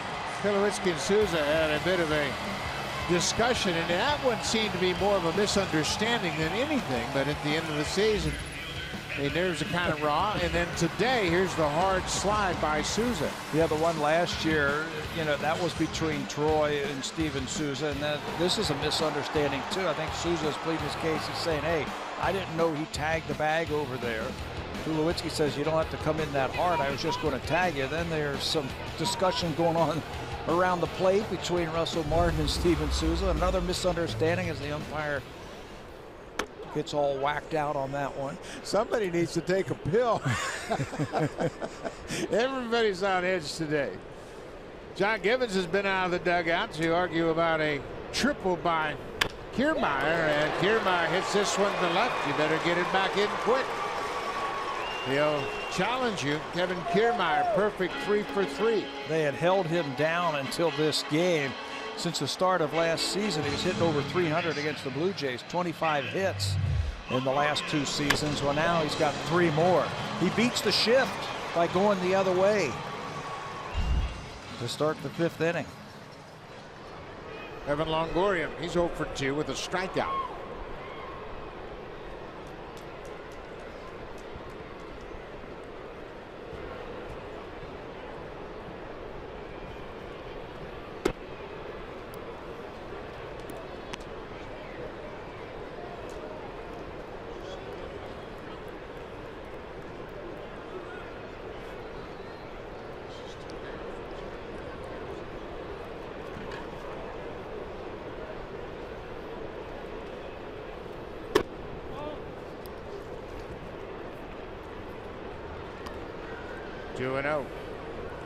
Blue Jays moving around in the pen. Ryan Tepera will start to loosen up. The Blue Jays put J.P. Howell on the DL this morning, and Dominic Leone has rejoined the ball club back from Buffalo. And he was supposed to get here before the game. Thought I saw him down there. There he is. He just left. Good to have you back. Casey Lawrence on his left. Lawrence was the losing pitcher in his major league debut last night.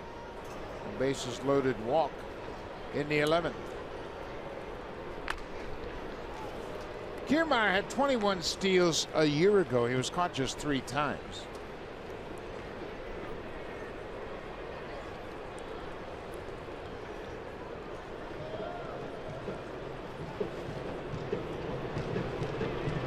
There he goes. Fouled straight back. He had a good jump.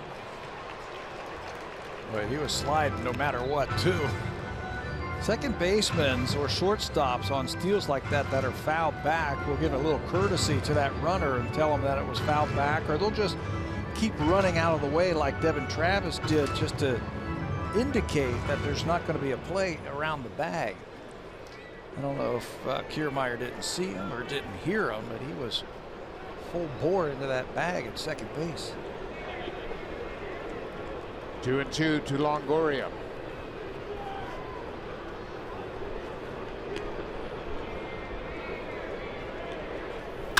Ground ball. This should be 2.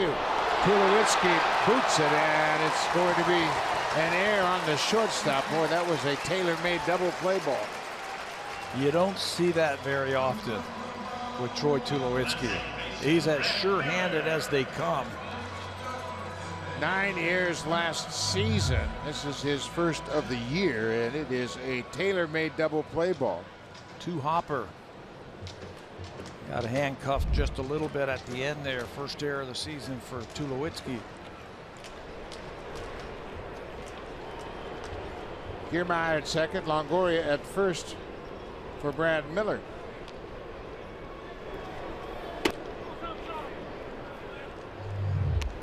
Right at him, slow it down.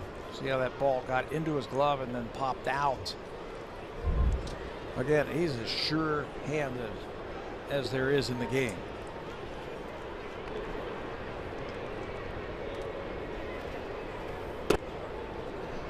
Ball on the strike to the second baseman, Brad Miller. Miller has really blossomed since he's joined the Rays.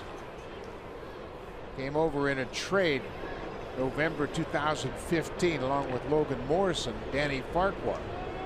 So 3 former Mariners all came over here to Tampa Bay in the same trade.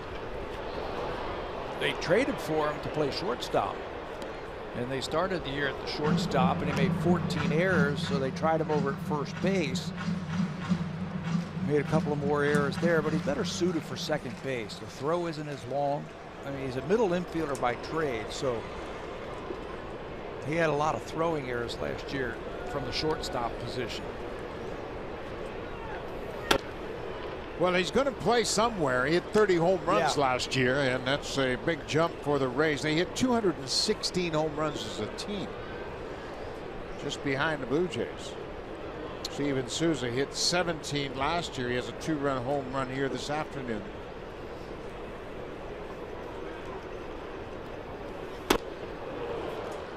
Miller strikes out. That's the first out of the inning, and here comes Steven Souza. He's had an eventful afternoon. He walked in the second, had that hard slide in the second inning on the play at second base. He and Tulowitzki exchanged words, and then the bench is empty. And then he was having a conversation with Russell Martin at home plate. Kevin Cash thought he would join it from the bench, that conversation. Got a shot of Souza saying it was me. I was talking to Russell.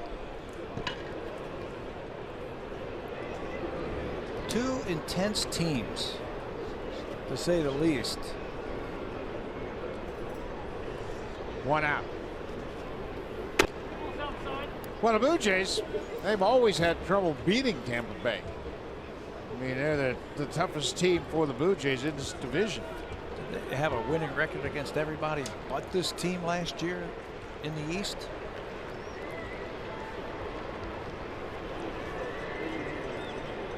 And they certainly have had their problems winning games down here at Tropicana Field. 2 balls and no strikes to the right fielder, Steven Souza Jr. Souza's in his 3rd season with the Rays.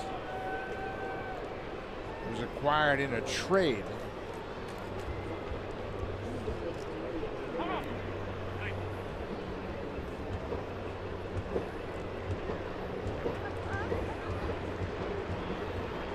Souza now has a 6-game hit streak.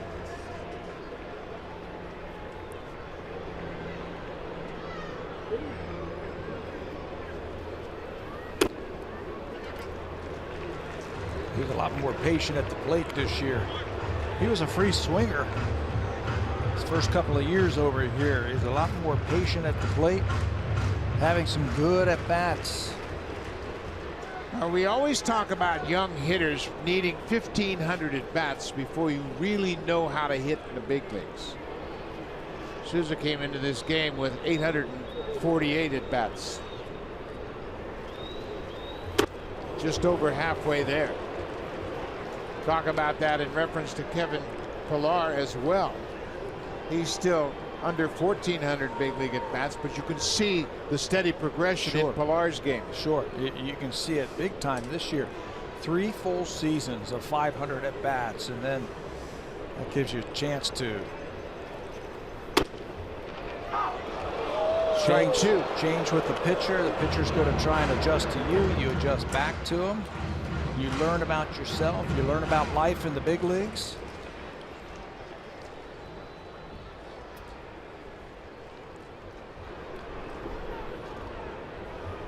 Full count, 1 out. 2 aboard. There goes Kiermaier, and the ball is fouled out of play. Kiermaier took off from second. Longoria followed him from first. We've already seen Kiermaier steal a base here, third base in this series. A couple of nights ago, he stole third base against Aaron Loop. You start the runners here to stay out of the double play.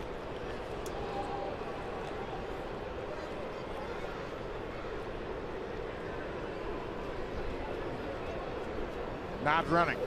Ground ball. Tulowitzki gets another chance to Travis. Back to Smoke, and Tulo starts the inning-ending double play on a hot grounder off the bat of Steven Souza Jr. They played 6 innings.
Estrada, who is trailing 5-2 as we head to the 6th. And during the break, Russell Martin comes over and the skipper comes over as well, talking to Estrada. And we haven't seen any handshakes that normally indicate the end of the outing for the starter. But we did see him wrap up his arm with that towel like we normally do. Like it's going to come back in. Nobody's warming in the pen, so it looks like Marco's going to come back out for the 6th.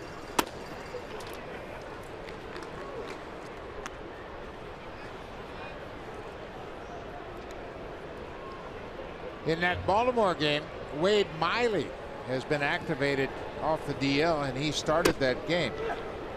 Miley has not allowed a hit through 4 innings, but he's walked 6. Wow. And he has a 2-0 lead.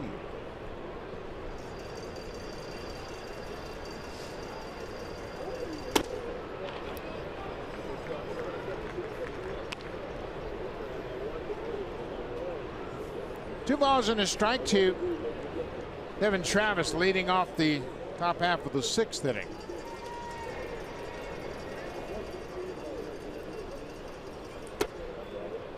Strike now, it's 2-2. That looked like a pretty good pitch for Devin Travis, that low fastball. He's a good low ball hitter.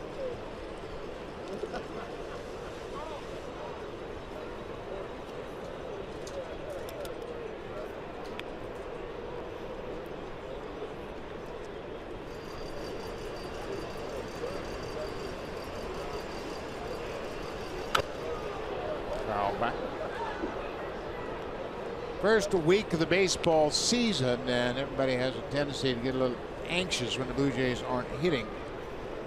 But everybody's just trying to get their timing down.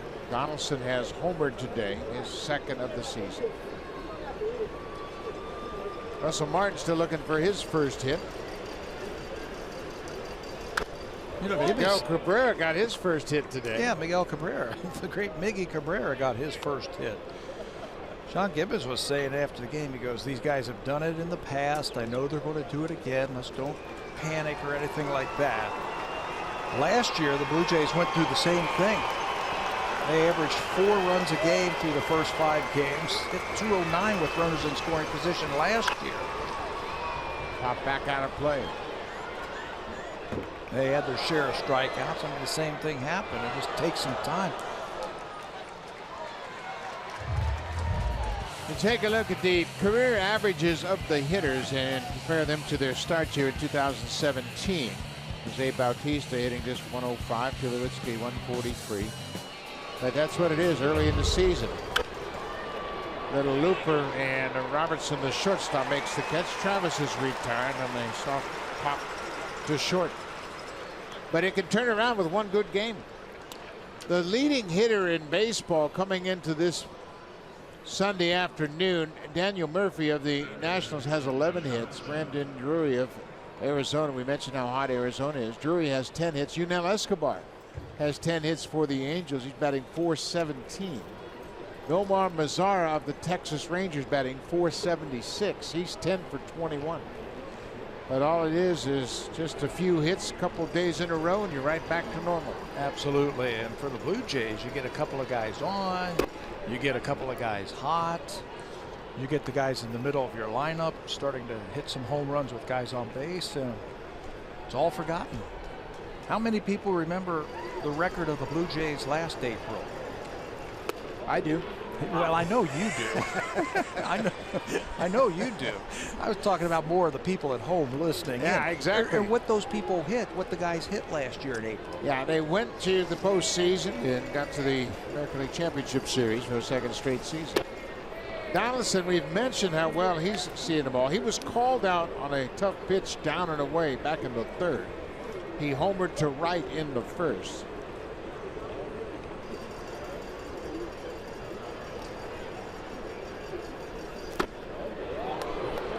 Tried to check his swing and went around. It's now 2-2.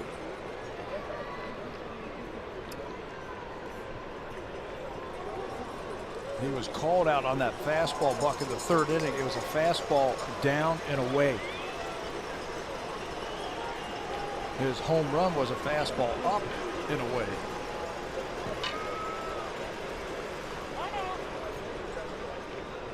Sucre hasn't offered the right pitch to Odorizzi just yet.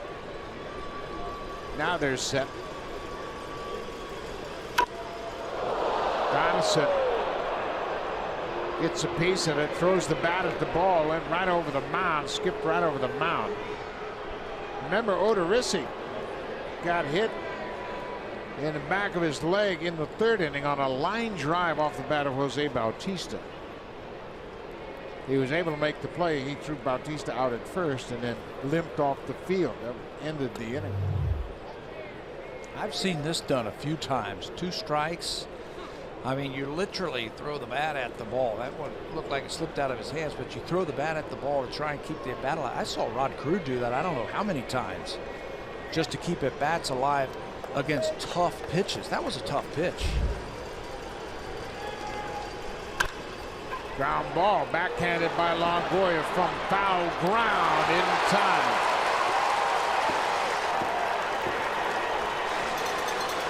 They might want to look at this one. Donaldson's a little gimpy. after he crossed the bag. He reached down and grabbed his calf, and he had trouble with his calf all spring long.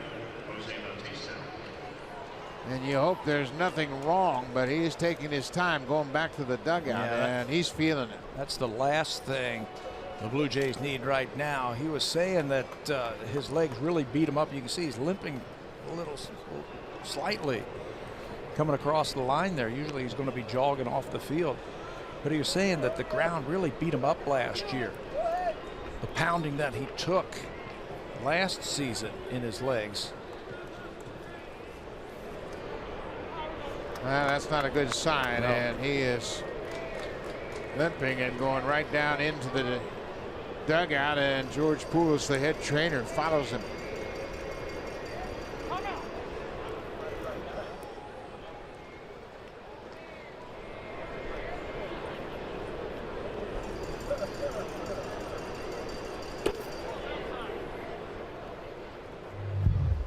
He busts it down the line, hoping for a base hit. Let's see what happens when he crosses the bag. Yeah, he feels something. Looked like it cramped up on the right leg. He raised his toe up, and normally that'll indicate some kind of cramping in that calf area. No reason to speculate exactly what the injury is, but it was something in his lower body.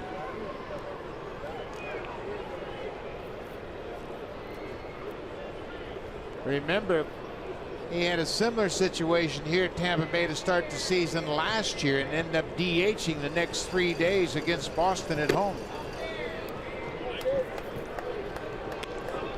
It was also a 4-game series to start the season. Donaldson played 6 innings in the series finale and then left the game and then DH'd for the next 3 games.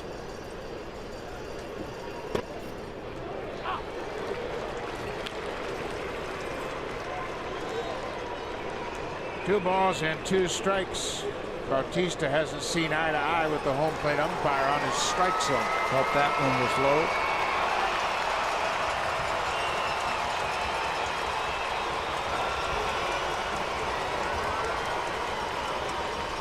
2-2 to Bautista. That's outside for sure. Full count. Morales on deck. It's a 5-2 Tampa Bay lead. We're in the top of the 6th. Blue Jays have just 2 hits, and they got those in the first inning.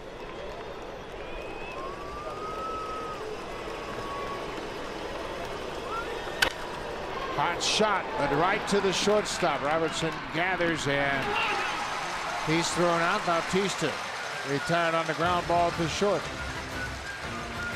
Odorizzi's in a groove. Ryan Tepera coming on in relief.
Playing for the first time this season. The bad news is he's taking over defensively at third base for Josh Donaldson. And Donaldson in this at bat apparently suffered some sort of injury. Everything looks fine right here, and then right when he crosses the bag, watch him come up and pull and feel that calf.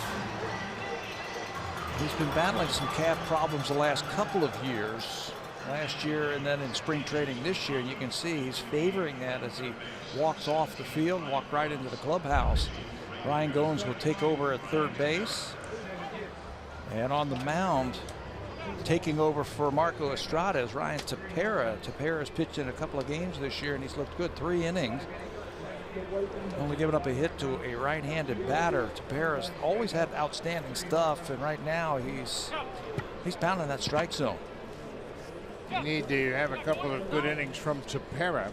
We're in the 6th. Tampa Bay has a 5-2 lead.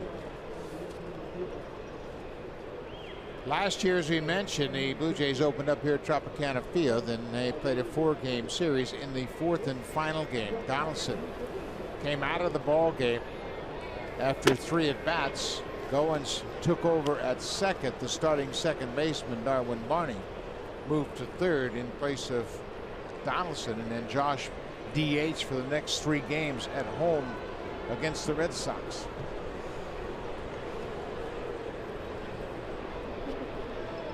Logan Morrison behind 0-1.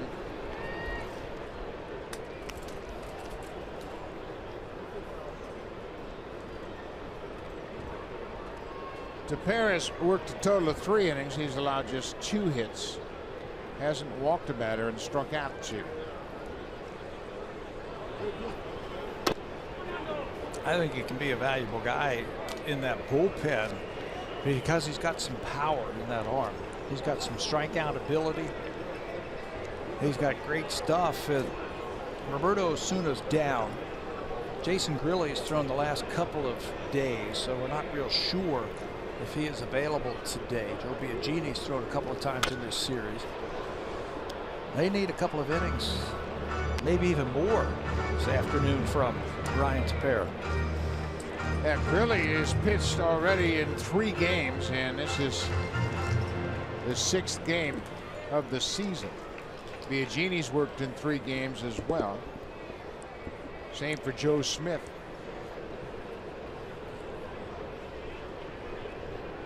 This is Tepera's 3rd appearance, as we mentioned.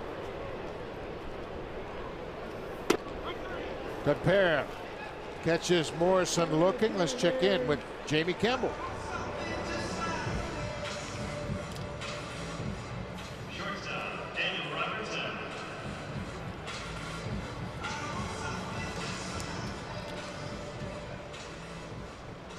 Schwarber, his 2nd home run of the season. He is playing left field and leading off for the Cubbies. Jake Arrieta on the mound. He's allowed just 1 hit through the first 2 innings.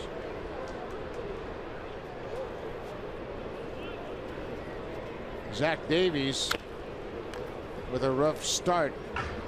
5 earned runs on 6 hits through 3 innings.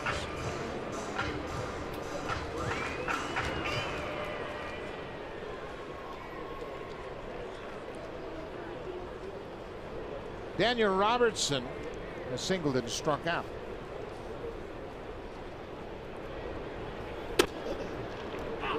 Good fastball at 96. Tampa Bay has Jumbo Diaz warming up. Odorizzi might be the end of his outing. He's thrown 101 pitches. If he is finished, there's an excuse me swing. Just in time as Robertson's retired by Travis. You know, if he is, that would be 6 straight games that he's held the Blue Jays to 2 runs or fewer. I mean, it didn't look like he was going to make it through 6 innings, and it looked like he was going to give up more than 2 runs. But he settled in.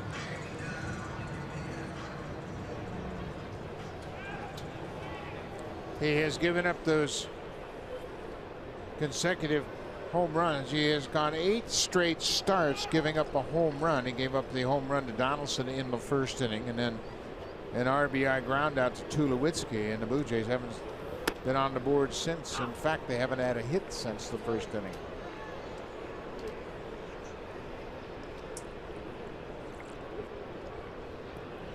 Alex Smith, he was thrown out on a terrific play by Russell Martin in a bunt attempt in the fourth. Well, he's got some nice carry on that fastball today. That thing was right down at the knees. 96 miles an hour. Ryan had 7 different stints with the Blue Jays last year. He was on that Buffalo shuttle. Carrera over into foul territory, and it'll drop safely. Foul.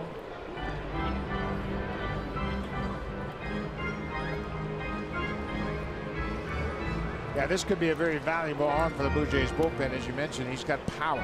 Blue Jays don't have a lot of power down in their pen. Not with Osuna down.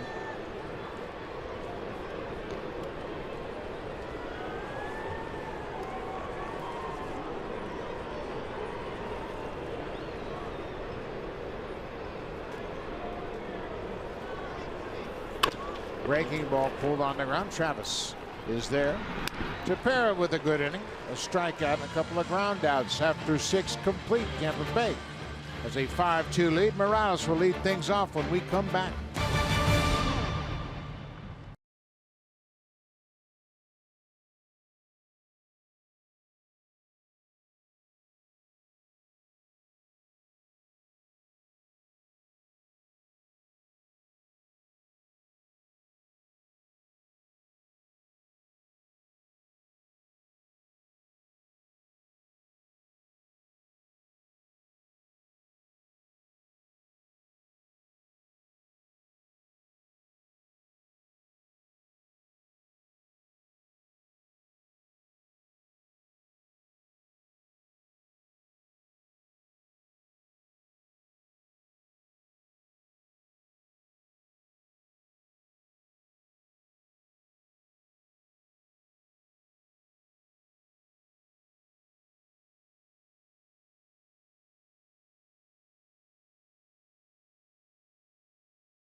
Bay will be Jumbo Diaz making his 4th appearance of the season.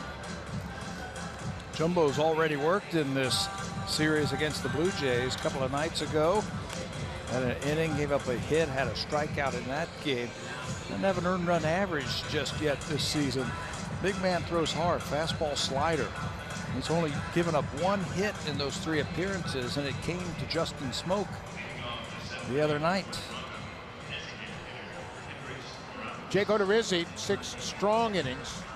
Looked like he wasn't going to be around long the way the Blue Jays hit him in the first. A home run and then double, then an RBI ground out. He was down 2-0 after the top half of the first. Blue Jays couldn't get anything going after that against Odorizzi. So now they'll take a look at Jumbo Diaz.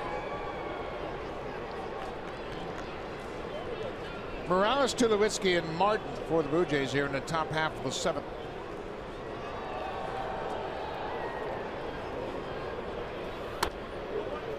Morales has doubled, and he was hit by a pitch. Just a 1-for-1. That's the last base runner that the Blue Jays have had when he got hit back in the 4th inning. They played some stellar defense.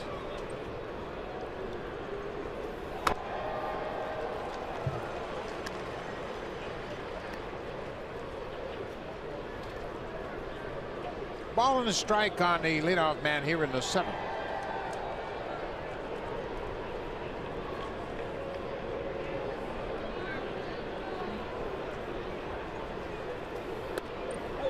Breaking ball. He throws a lot of sliders. That one was 88 miles an hour, that slider from Diaz. He didn't join the Rays until March 22nd in spring training. He was pitching for the Dominican Republic in the WBC.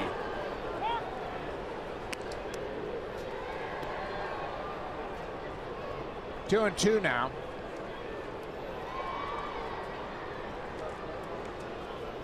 WBC has extended some careers of some people where they get a chance to show their wares. Lots of scouts always involved.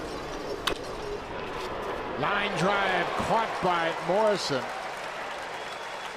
One down. Let's check in with Hazel May. Buck, we also on the top of the 6th, Josh Donaldson running down at first base. We saw him limp towards the dugout. I am told he is out of the ball game due to right calf tightness. Of course, we will have much more for everybody on Sportsnet Central right after the ball game. Back to you. Thank you very much, Hazel. And that's what it looked like. His right calf kind of grabbed him as he was just about to the bag at first base his last time up. So we hope that is nothing significant. Troy Tulowitzki.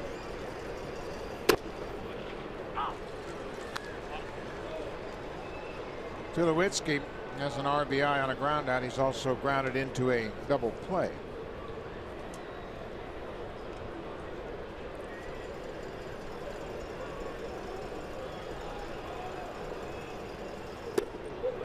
Another breaking ball. Yeah, for a big man who throws that hard, he's going to throw his share of breaking balls. And I think what the Jays, especially the right-handers, should do, try and hit a couple of balls to right field. They are over shifting against Tulo, and there's a whole right side of the infield if he wants it. Look at that, 3 infielders on the left side. If he throws that slider, just slow your swing down and just serve it over there. Beat the shift. Only one defender. First baseman Logan Morrison on the right side of the infield. Jumbo Diaz threw just 8 innings in spring training in 7 appearances between the Cincinnati Reds and the Rays.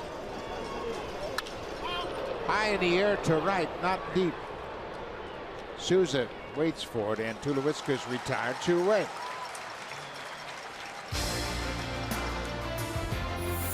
Cheering for the Jays since day one.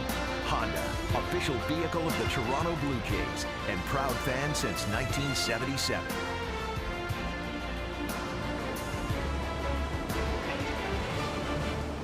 Blue Jays have enjoyed their spring here in Dunedin, not far from St. Petersburg, and they've had a great spring. The weather was terrific all spring long. Well, they will work out at Rogers Center before they open up the home season against the Milwaukee Brewers. Jay Happ will go to the mound for the Blue Jays. Russell Martin 0 for 2 with a strikeout.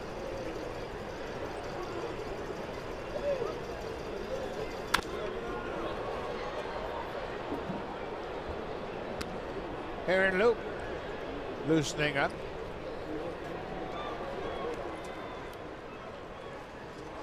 Loop has made 2 appearances, a total of 2 innings so far.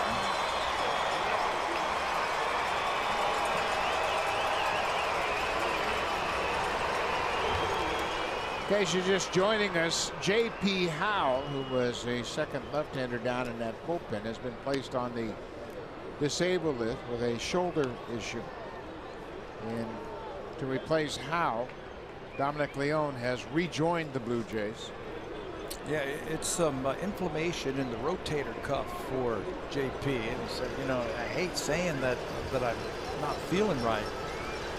But you can't get out there if you don't have all your bullets. Now, but you know what? It's really difficult when you're in your first season with a ball club and you don't really know people. They don't really know you. And all of a sudden you say, well, my arm hurts. Well, JP was trying to conceal it. That you can't do that. Yeah. You can't play when you're hurt. Yeah, it's been bothering it for a while. Didn't want to say much, but it just got too much after the game the other day. Full count to Martin. So you go to the disabled list, you get that thing settled down just a little bit, maybe take some anti-inflammatories, calm it down, build the shoulder muscle back up, and you'll be back. Full count, 2 outs, top of the 7th. Blue Jays trying to get something going against the reliever, Jumbo Diaz.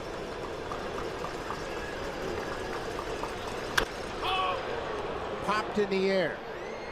Shortstop Robertson now back on the dirt portion of the infield, makes the catch. Diaz with a perfect inning. 1, 2, 3.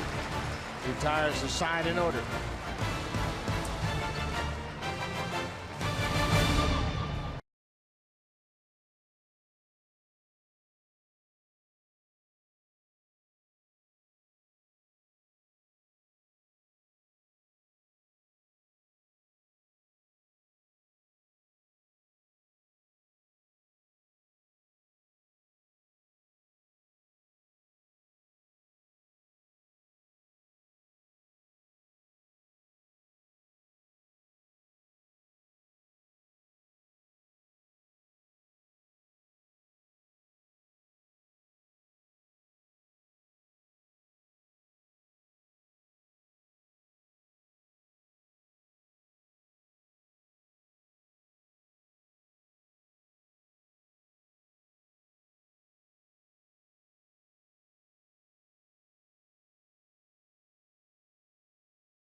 Brought to you by Honda, official vehicle of the Blue Jays and proud fan since 1977. Let's go all the way back to the first inning, second batter of the ball game. Josh Donaldson's going to take this high fastball from Jake Odorizzi and deposit it into the stands in right field for his second home run of the season. Got the Blue Jays their first run. It's this afternoon's drive of the game.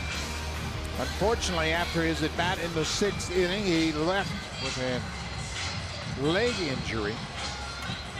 This is Aaron Luke after Ryan Tepera had a very good inning. 1, 2, 3. He retired the side in order in the 6th. Now Aaron Luke will work to 9-1-2 in the Rays lineup. A couple of lefties coming up this inning, so John Gibbons is going to go back to that bullpen, pull out his only left-hander. Now Dickerson and Kiermaier scheduled to bat second and third. Hello, everybody. Thank you very much. Thank you very much. We appreciate the support. Glad you're having a pretty good time. It's not exactly the way we had hoped this game would develop. Tampa Bay has a 5-2 lead. The Blue Jays have just 2 hits. Tampa Bay's hit 3 home runs. They hit 3 home runs against Marco Estrada.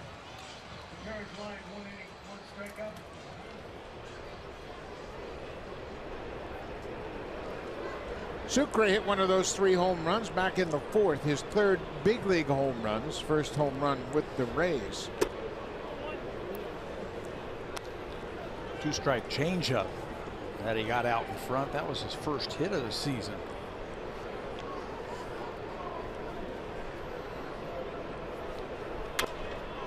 Late on that fastball. Sucre is 28 years old. He's from Venezuela. He broke his leg in winter ball in the 2015-2016 winter ball season in Venezuela, and that really slowed him down during the regular season the following year.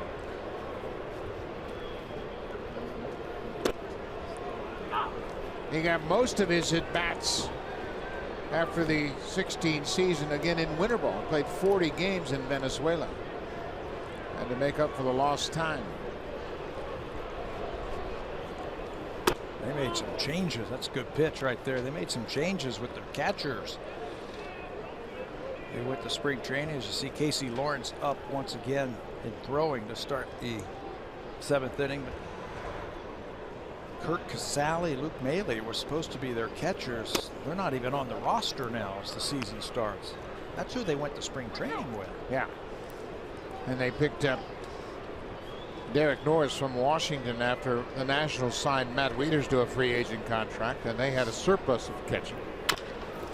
Bouncing ball towards short. Tulowitzki will take his time. 1 away.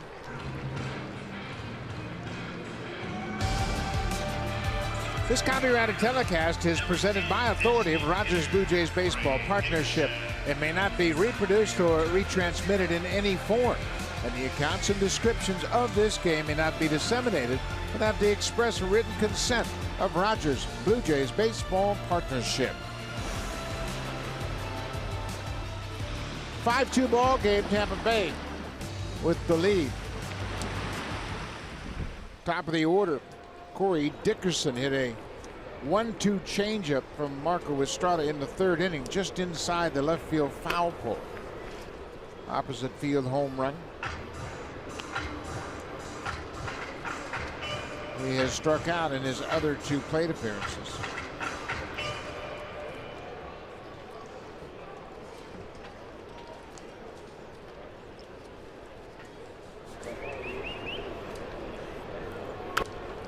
Dickerson played hurt the last couple of seasons. While with Colorado, he had plantar fasciitis in his feet. Really slowed him down a lot, but he never gave into it. He continued to play, and then he dove for a ball in the outfield and broke a rib. He's got a bright future. They have a good one right here. We were talking the other day that Troy Tulowitzki was a big influence on him when he was with the Colorado Rockies. There was another player who was on that team with the Rockies, he said was a big influence for him. Justin Morneau. That was 2014. He said Morneau was great. Morneau ended up winning the batting title, but Dickerson was chasing him.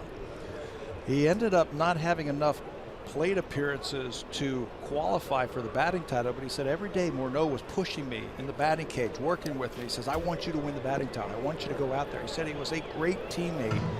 It meant a lot to him as a young player that a veteran like Morneau was pushing him to be the best player that he could be.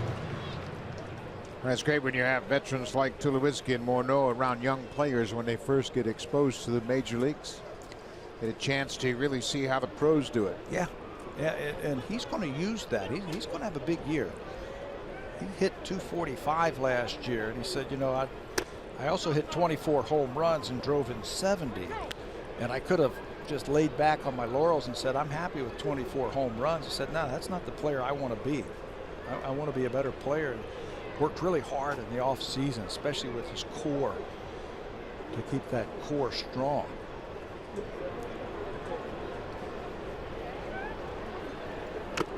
Foul tip, and Martin dropped the ball, couldn't hold on to it. Aaron Loop in relief of Ryan Tepera. Marco Estrada went 5 innings, charged with 5 earned runs on 7 hits.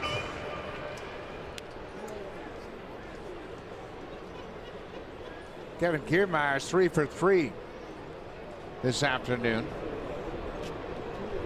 2 singles and a triple.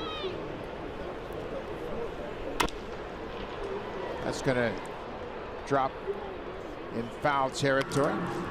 You know, good hitters also make adjustments within the at-bat. He's facing a tough lefty right here in Aaron Loop, where he comes from sidearm against the lefties, and he's choked up on that bat just a little bit, and he's not even striding.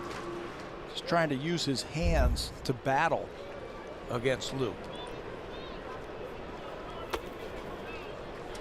And he works him for the walk. A 1-out walk, and Loop will face Kevin Kiermaier, and this is the situation where John Givens put Loop in a situation where he had a couple of lefties to work to. See how he would fare. You know, it's really interesting because Gibby was asked about this the other day when Aaron came into the ball game. He came in on Friday's game, and he got the right-handed batters, but it was the left-handed batters that gave him trouble. Dickerson got a hit against him. Kiermaier got a hit against him. He struck out Souza, the right-handed batter, and Beckham, the right-handed batter, and Longoria, the right-handed batter. Curious.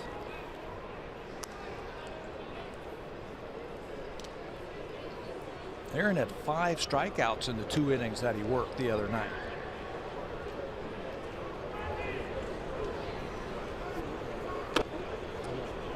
Kiermaier didn't like that call. It's now ball on the strike. We mentioned Kiermaier 3 for 3. He's always been a tough out for the Blue Jays.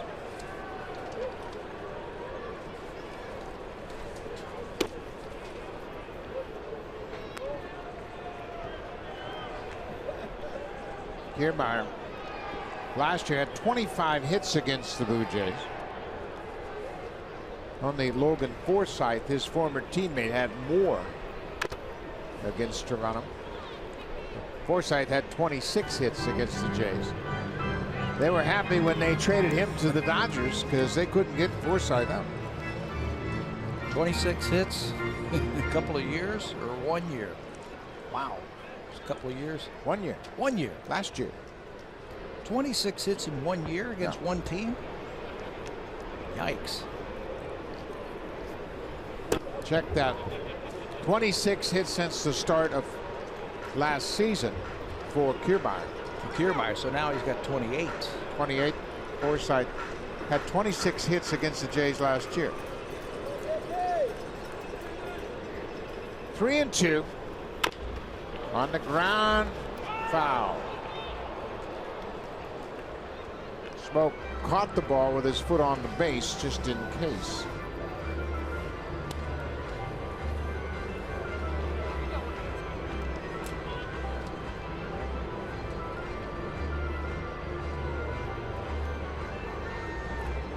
Three and two, 1 out.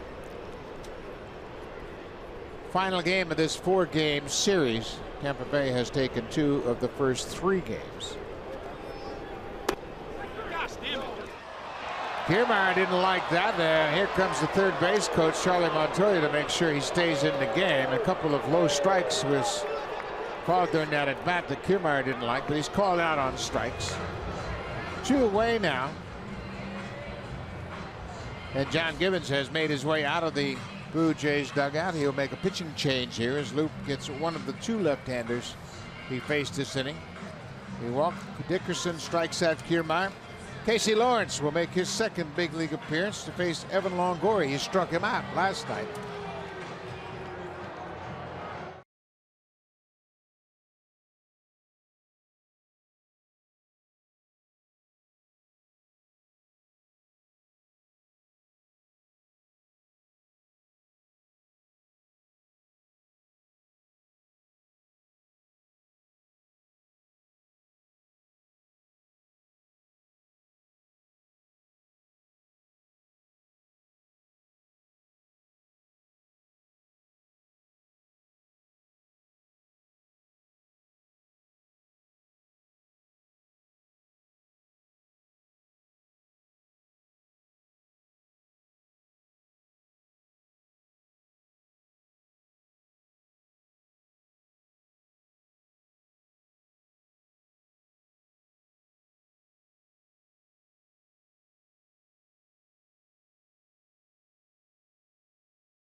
in relief of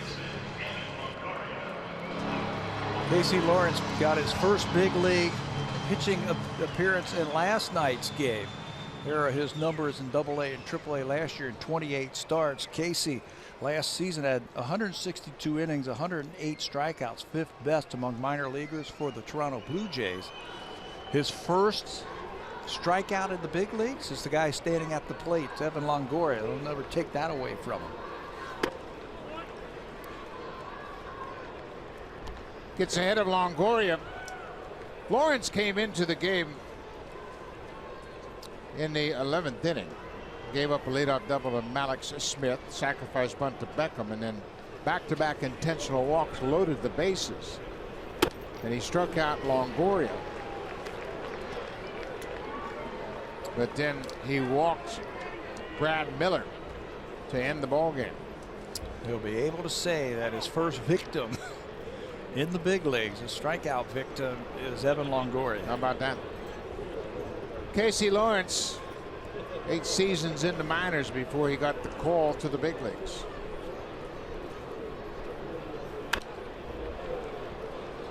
Well, after the strikeout, Kevin Kiermaier argued with the umpire, and during the pitching change, Kiermaier was ejected, and he was in the dugout, and he was getting on the umpire, Mike Mochinski. Kevin Cash is arguing with Mochinski about the ejection, but Kiermaier's out of the game. There goes the runner, and Longoria is called out on strike 3. So Casey Lawrence strikes Evan Longoria out for a second time. We'll go to the 8th. Blue Jays down by 3.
And no middle seating.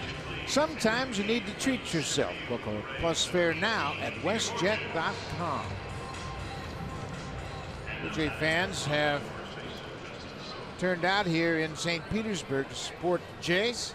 Lots of Blue Jay fans in attendance. Peter Borges has come off the bench to take over defensively in center field with Kevin Kiermaier ejected from this ball game. Borges started in left field on Friday night against Francisco Liriano.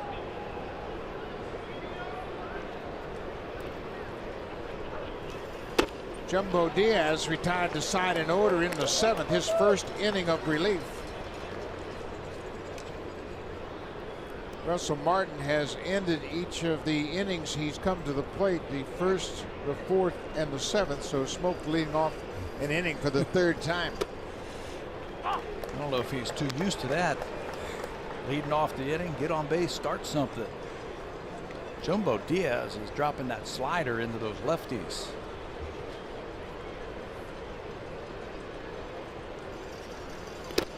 Bounces that one in the dirt.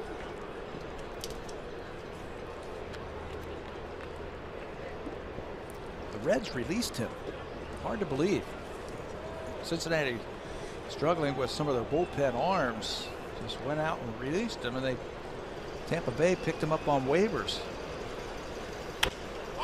This is popped up. Longoria, the third baseman, calls for it. He's in fair territory and makes the catch. Fans, you can follow Blue Jays baseball live with the MLB.com at-bat mobile app. Stay connected to the game's best players all season long with Game Day. Live game video highlights, radio broadcast stats, news, and more. Download MLB.com at-bat today. It's your #1 app for live baseball. And Baltimore is winning again. If you've got the app and you're not tuned to the Blue Jays game, if you're looking at the Baltimore game, they're actually up on the Yankees again, 3-2 in the 6th inning. Wade Miley, making his first start of the season, allowed just 1 hit over 5 innings, no runs, but somehow he pitched around 7 walks. 7 walks in 5 innings. He's out of the ball game. Yankee starter CC Sabathia still in the ball game, 5 1/3. 3 runs allowed, 2 earned runs, and 6 hits. Greg Bird not in the lineup. Chris Carter's playing first this afternoon. Bird fouled the ball off his foot yesterday, and I'm not sure the extent of his injury. 0-2 to Pilar. He checked his swing. Pilar has grounded out twice this afternoon. Been a long drought for the Blue Jay hitters today. The last hit came with 1 out in the 1st inning. That was the Morales double. He was stranded at second base. They've had 1 base runner since the 1st inning. And he was erased on a double play. Kendrys Morales was hit by a pitch in the 4th by Jake Odorizzi, and then Tulowitzki bounced into a double play.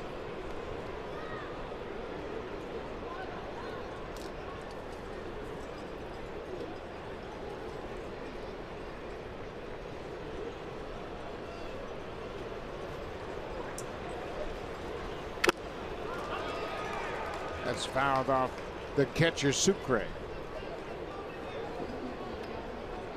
Thank goodness for shin protectors. Yeah, it still hurts.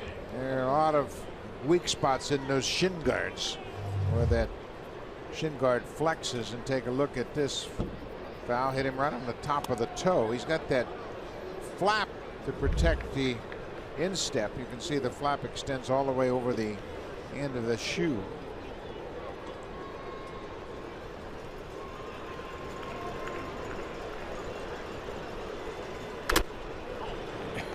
That time it got the umpire. That one got the umpire. You know what that feels like? Now I wasn't a catcher. Okay, I will admit I wasn't a catcher. I was when I was yes, real I know little. what it feels like. It's like taking a baseball bat and just hitting yourself in the foot, isn't it? Yes, it's not really a very comfortable feeling. And you know, the catcher's equipment has improved so much. It's very light, very safe, and it protects a lot of areas. You can see that pad over his right shoulder. Popped up. Foul territory. The first baseman Logan Morrison is there. 2 down. I love all the improvements that they've made for the catchers. You've mentioned that little flap on the shoulders. Used to get those foul tips right off your shoulder. That right felt there. pretty good. That felt good. How about the thing that hangs down to protect your throat? Steve Yeager started that, didn't he? When he was with the Dodgers. Now it's a little bit better. They got that little piece of iron right there that now protects your throat area. Protects your Adam's apple from those foul tips.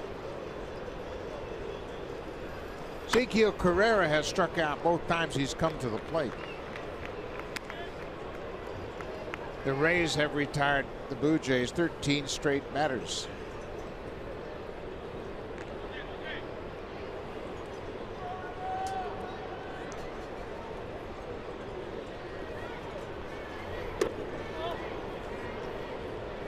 Ball on the strike to the number 9 hitter.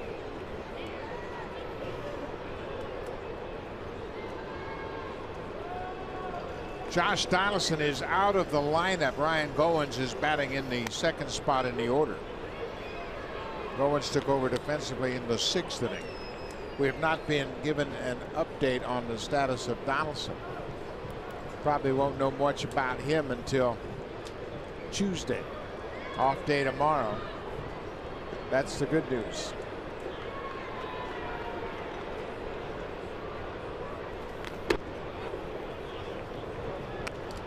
Well, hopefully it's nothing more that an off day can take care of.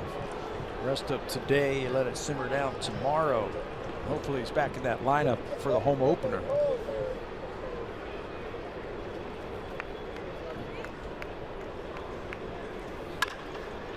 Pulled foul. They have full count.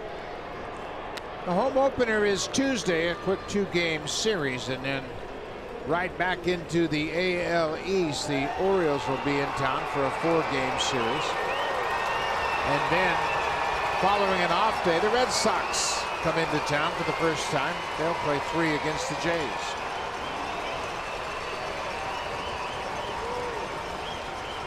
Here's the 3-2 pitch. Popped up. Shallow center field. Second baseman Miller out. Makes the catch. Blue Jays retired in order in the 8th. Now time for an update. Here's Jamie Campbell and Greg Zahn in the Samsung broadcast studio.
On Sportsnet. Presented by Honda. You can count on us to get home safe. Honda, official vehicle of the Toronto Blue Jays and proud fan since 1977.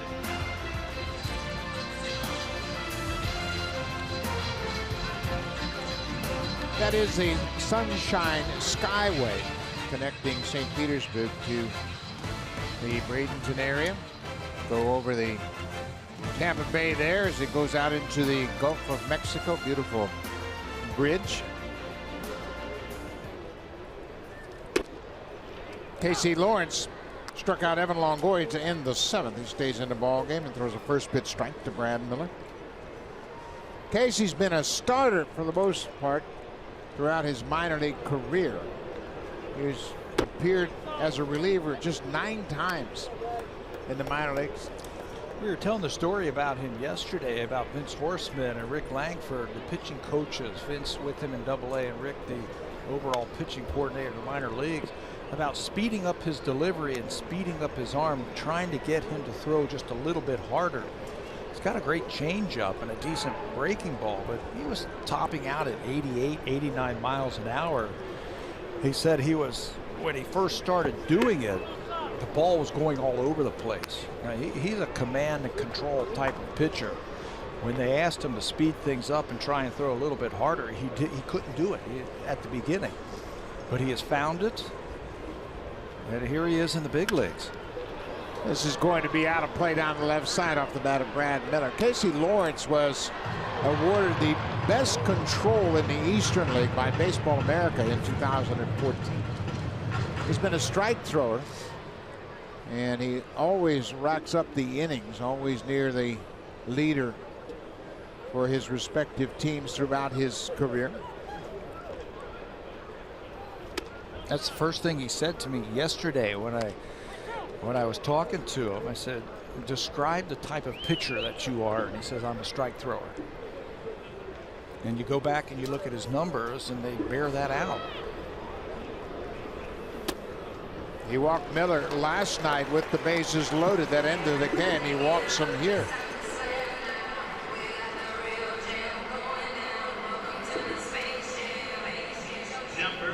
Leadoff walk to Brad Miller. Steven Souza Jr. He had a 2-run home run, part of a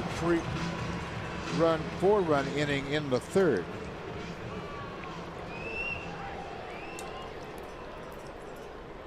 Three-run home run. He walked in his first at bat. Yeah, Kiermaier was on board. Miller had walked and scored on that home run. He's had a great series. He's driven in 6 runs this series against the Blue Jays.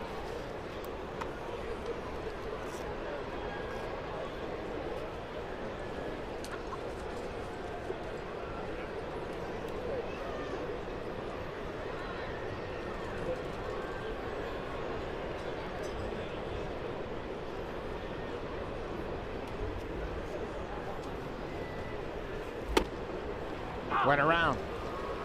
1-1 count on the right fielder.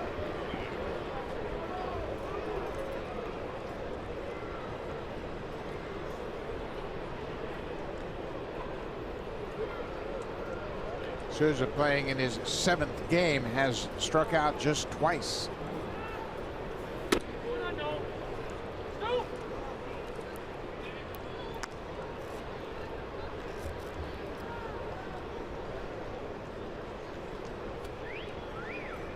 Here are the numbers you were talking about right there. First 24 at bats last year, he had 8 punch outs, 1 every 3 at bats. This year, just 2 of them in his first 24. They've always thought that he could be a 5-tool type of player. Run, throw, hit for power. Steal some bases. And he's a good defender. Yeah, he plays hard, and we saw that back in the 2nd inning when he had the hard slide into second base, and that led to a benches clearing situation. Tulowitzki took exception to the hard slide, and you can't blame Tulo. It was right on top of the base. Casey Lawrence, back-to-back walks here in the 8th, trying to be a little too fine, possibly. Hasn't been able to get that fastball over.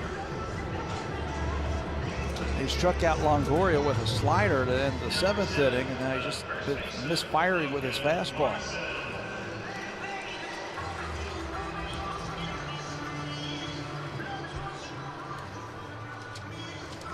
Blue Jays have an off day tomorrow, but they would just as soon not go any deeper into their bullpen. Lawrence came to camp as a non-roster invitee. He was a non-drafted sign out of college. Didn't get drafted.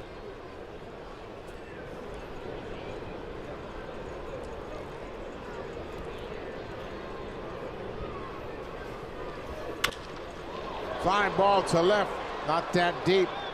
Miller's tagging at second, and he'll hold there as Carrera gets the ball back in quickly.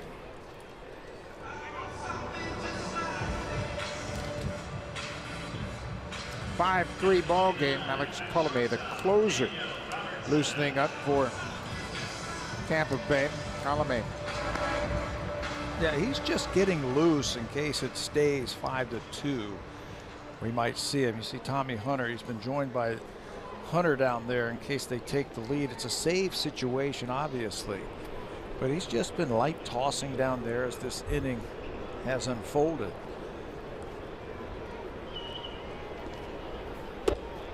Tampa Bay will play tomorrow afternoon in New York against the Yankees. It's the Yankees home opener, so that game will start at 1:05. Blue Jays will have tomorrow off.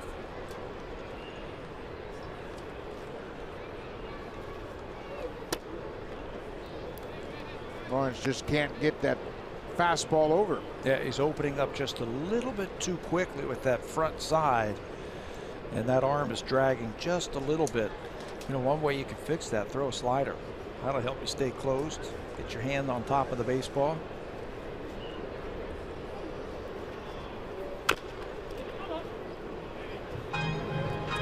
Robertson starting shortstop here. First time he has played in the field defensively in the majors. His previous games he has served as the DH. He had a single in his first at bat, 1 for 3.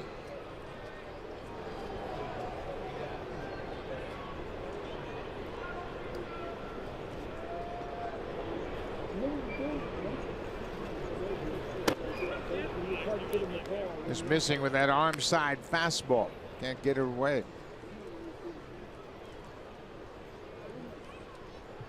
And remember, Lawrence is a starter, and he pitched last night, so turnaround and might have thrown him out of whack a little bit with his delivery. He's got some movement. You can see that. That's where you just have to make that adjustment and get back in the strike zone. He'll get his share of ground ball outs with that sinker.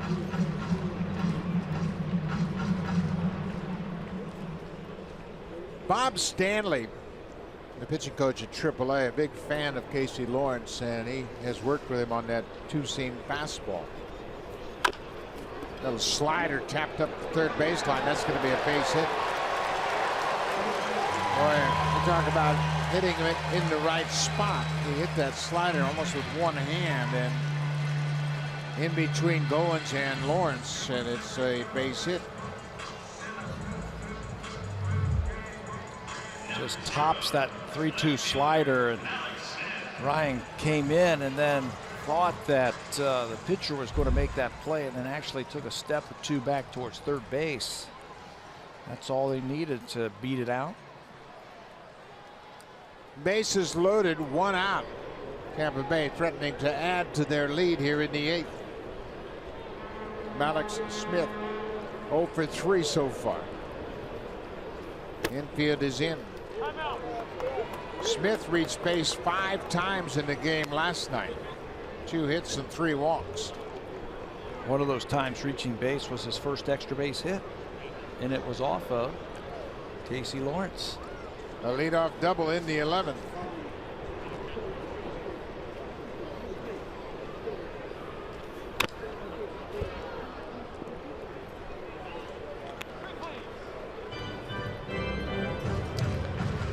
Keep it right here if you're Casey Lawrence. Give the Blue Jays a shot in the ninth. Be at the top of the order, Devin Travis, Ryan Goins, and Jose Bautista, the scheduled batters in the top of the ninth.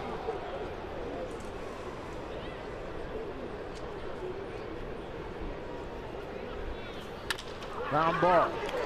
Travis will come home for the force out. That's all they'll get.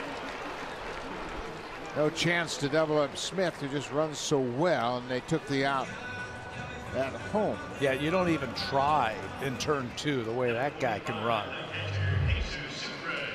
Good job of being aggressive on this ball from Devin Travis. The in-between hop, and throws a strike to Russell Martin. You see Russell acting like a first baseman, putting that right foot right on the plate and just stepping to the ball, not even attempting to get that runner at first base. 2 outs. Number 9 hitter Jesus Sucre, 1 for 3 with a home run. Base hit. Cruises in to score, and here comes Robertson. The throw is cut off, and they've got Smith in a rundown. And now he gets back, and now nobody's going to be out. There was a point of contact between Smoke and Sucre, and all hands are safe as Smith ends up back at second base. The Blue Jays couldn't finish off the rundown.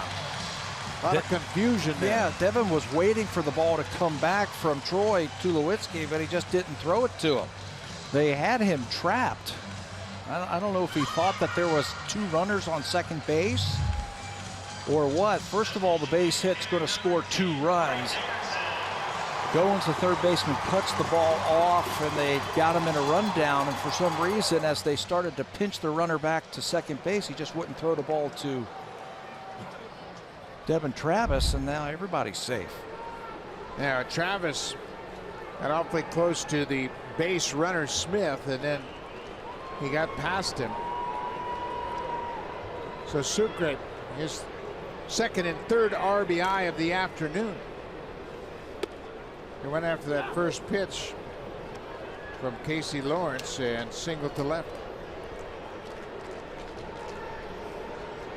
Dickerson has also homered here this afternoon. He homered in the third.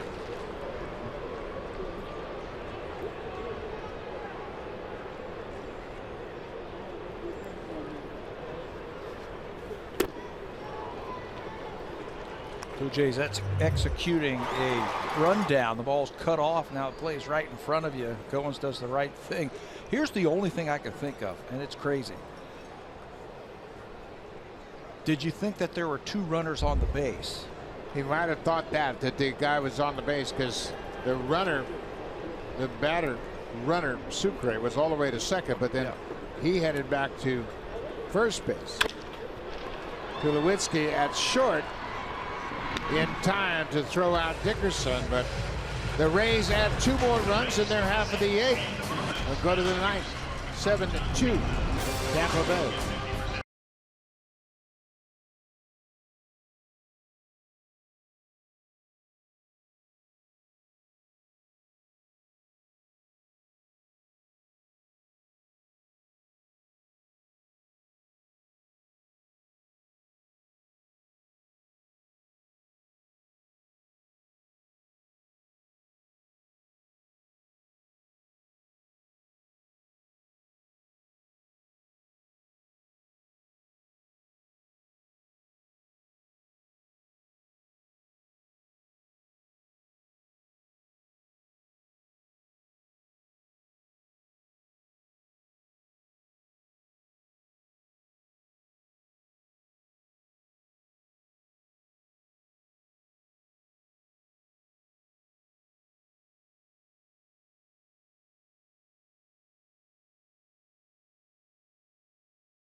Tuned for the Aaron Sanchez Limitless Special. It's next on Sportsnet. Stephen Brunt does a terrific job of putting this story together. It chronicles Aaron growing up in Barstow, California with his mom Lynn and his father Mike Shipley, and it'll be a great piece.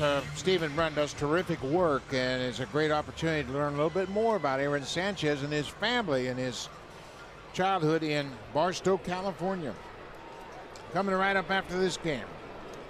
Here's Tommy Hunter making his 4th appearance of the season. He'll work to the top of the order for the Blue Jays. And the 3rd time that the Blue Jays have seen him in this 4-game series. Big right-hander's got a fastball and a slider. He is a strikeout pitcher. They got him onto this roster late in spring training also. Good pickup. Sharply hit. Von Hopper right to the second baseman. Miller throws out Travis. Blue Jays have just 2 hits. He came in the first inning. Donaldson homered with 1 out. And then Morales hit a double with 1 out, and Bautista aboard, but that's been it. Tulowitzki drove in a run, but Martin struck out to end the inning. That's 15 in a row set down by the Tampa Bay Rays. They've hit some balls hard, like that ball was hit hard, but right at the second baseman. They've also had some plays where they've been robbed. Goins goes after the first pitch. He grounds out the shortstop, and the Blue Jays are down to their final out. Longoria's made a nice play. Logan Morrison over at first base has made 2 nice plays.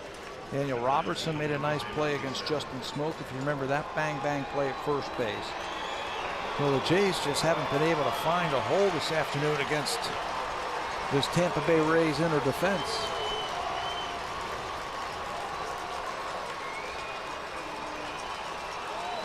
Jose Bautista walked and scored in the first, and he grounded out in each of his next 2 plate appearances.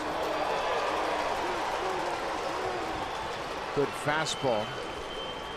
Hunter struck out Bautista last night on 3 pitches in the 8th inning.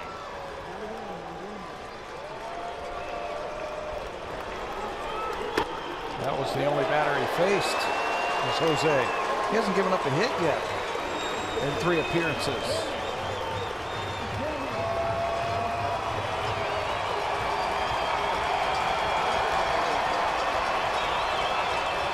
And 2.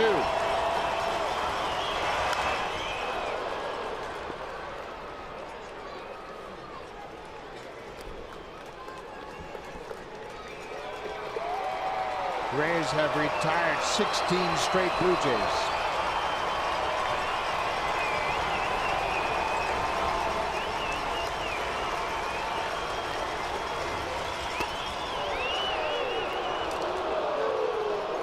Sucre and Hunter thought that was strike 3. Osuna will be activated on Tuesday off the disabled list.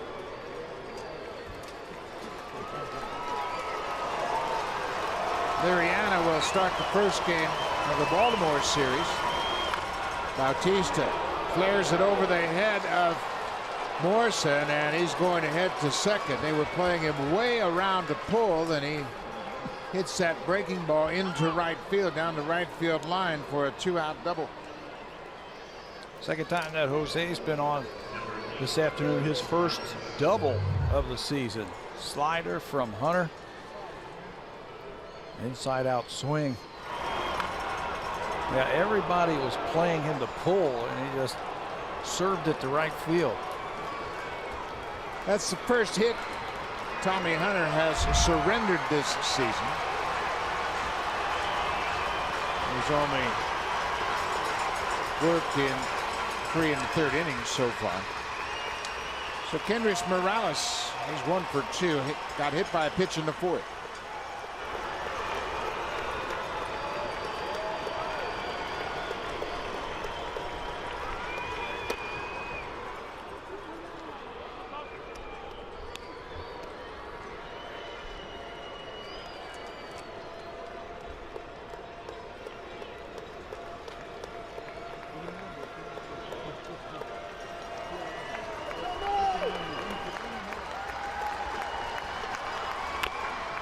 Ground ball, foul past third.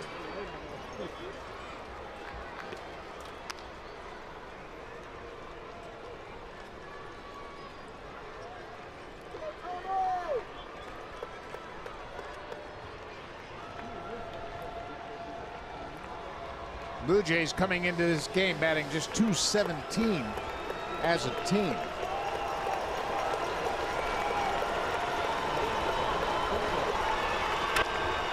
Line drive, and that's the ball game. Robertson at shortstop catches the line drive, and the Rays take 3 of 4 from the Blue Jays. Yeah, it looked promising for Toronto when they rolled in here. They won that first game 5-2, and then a tough loss 10-8 on Friday. A 1-run loss, another 11-inning game in yesterday's game, and then this one this afternoon. So it's forget about this one. You got an off day tomorrow. You got the home opener coming up.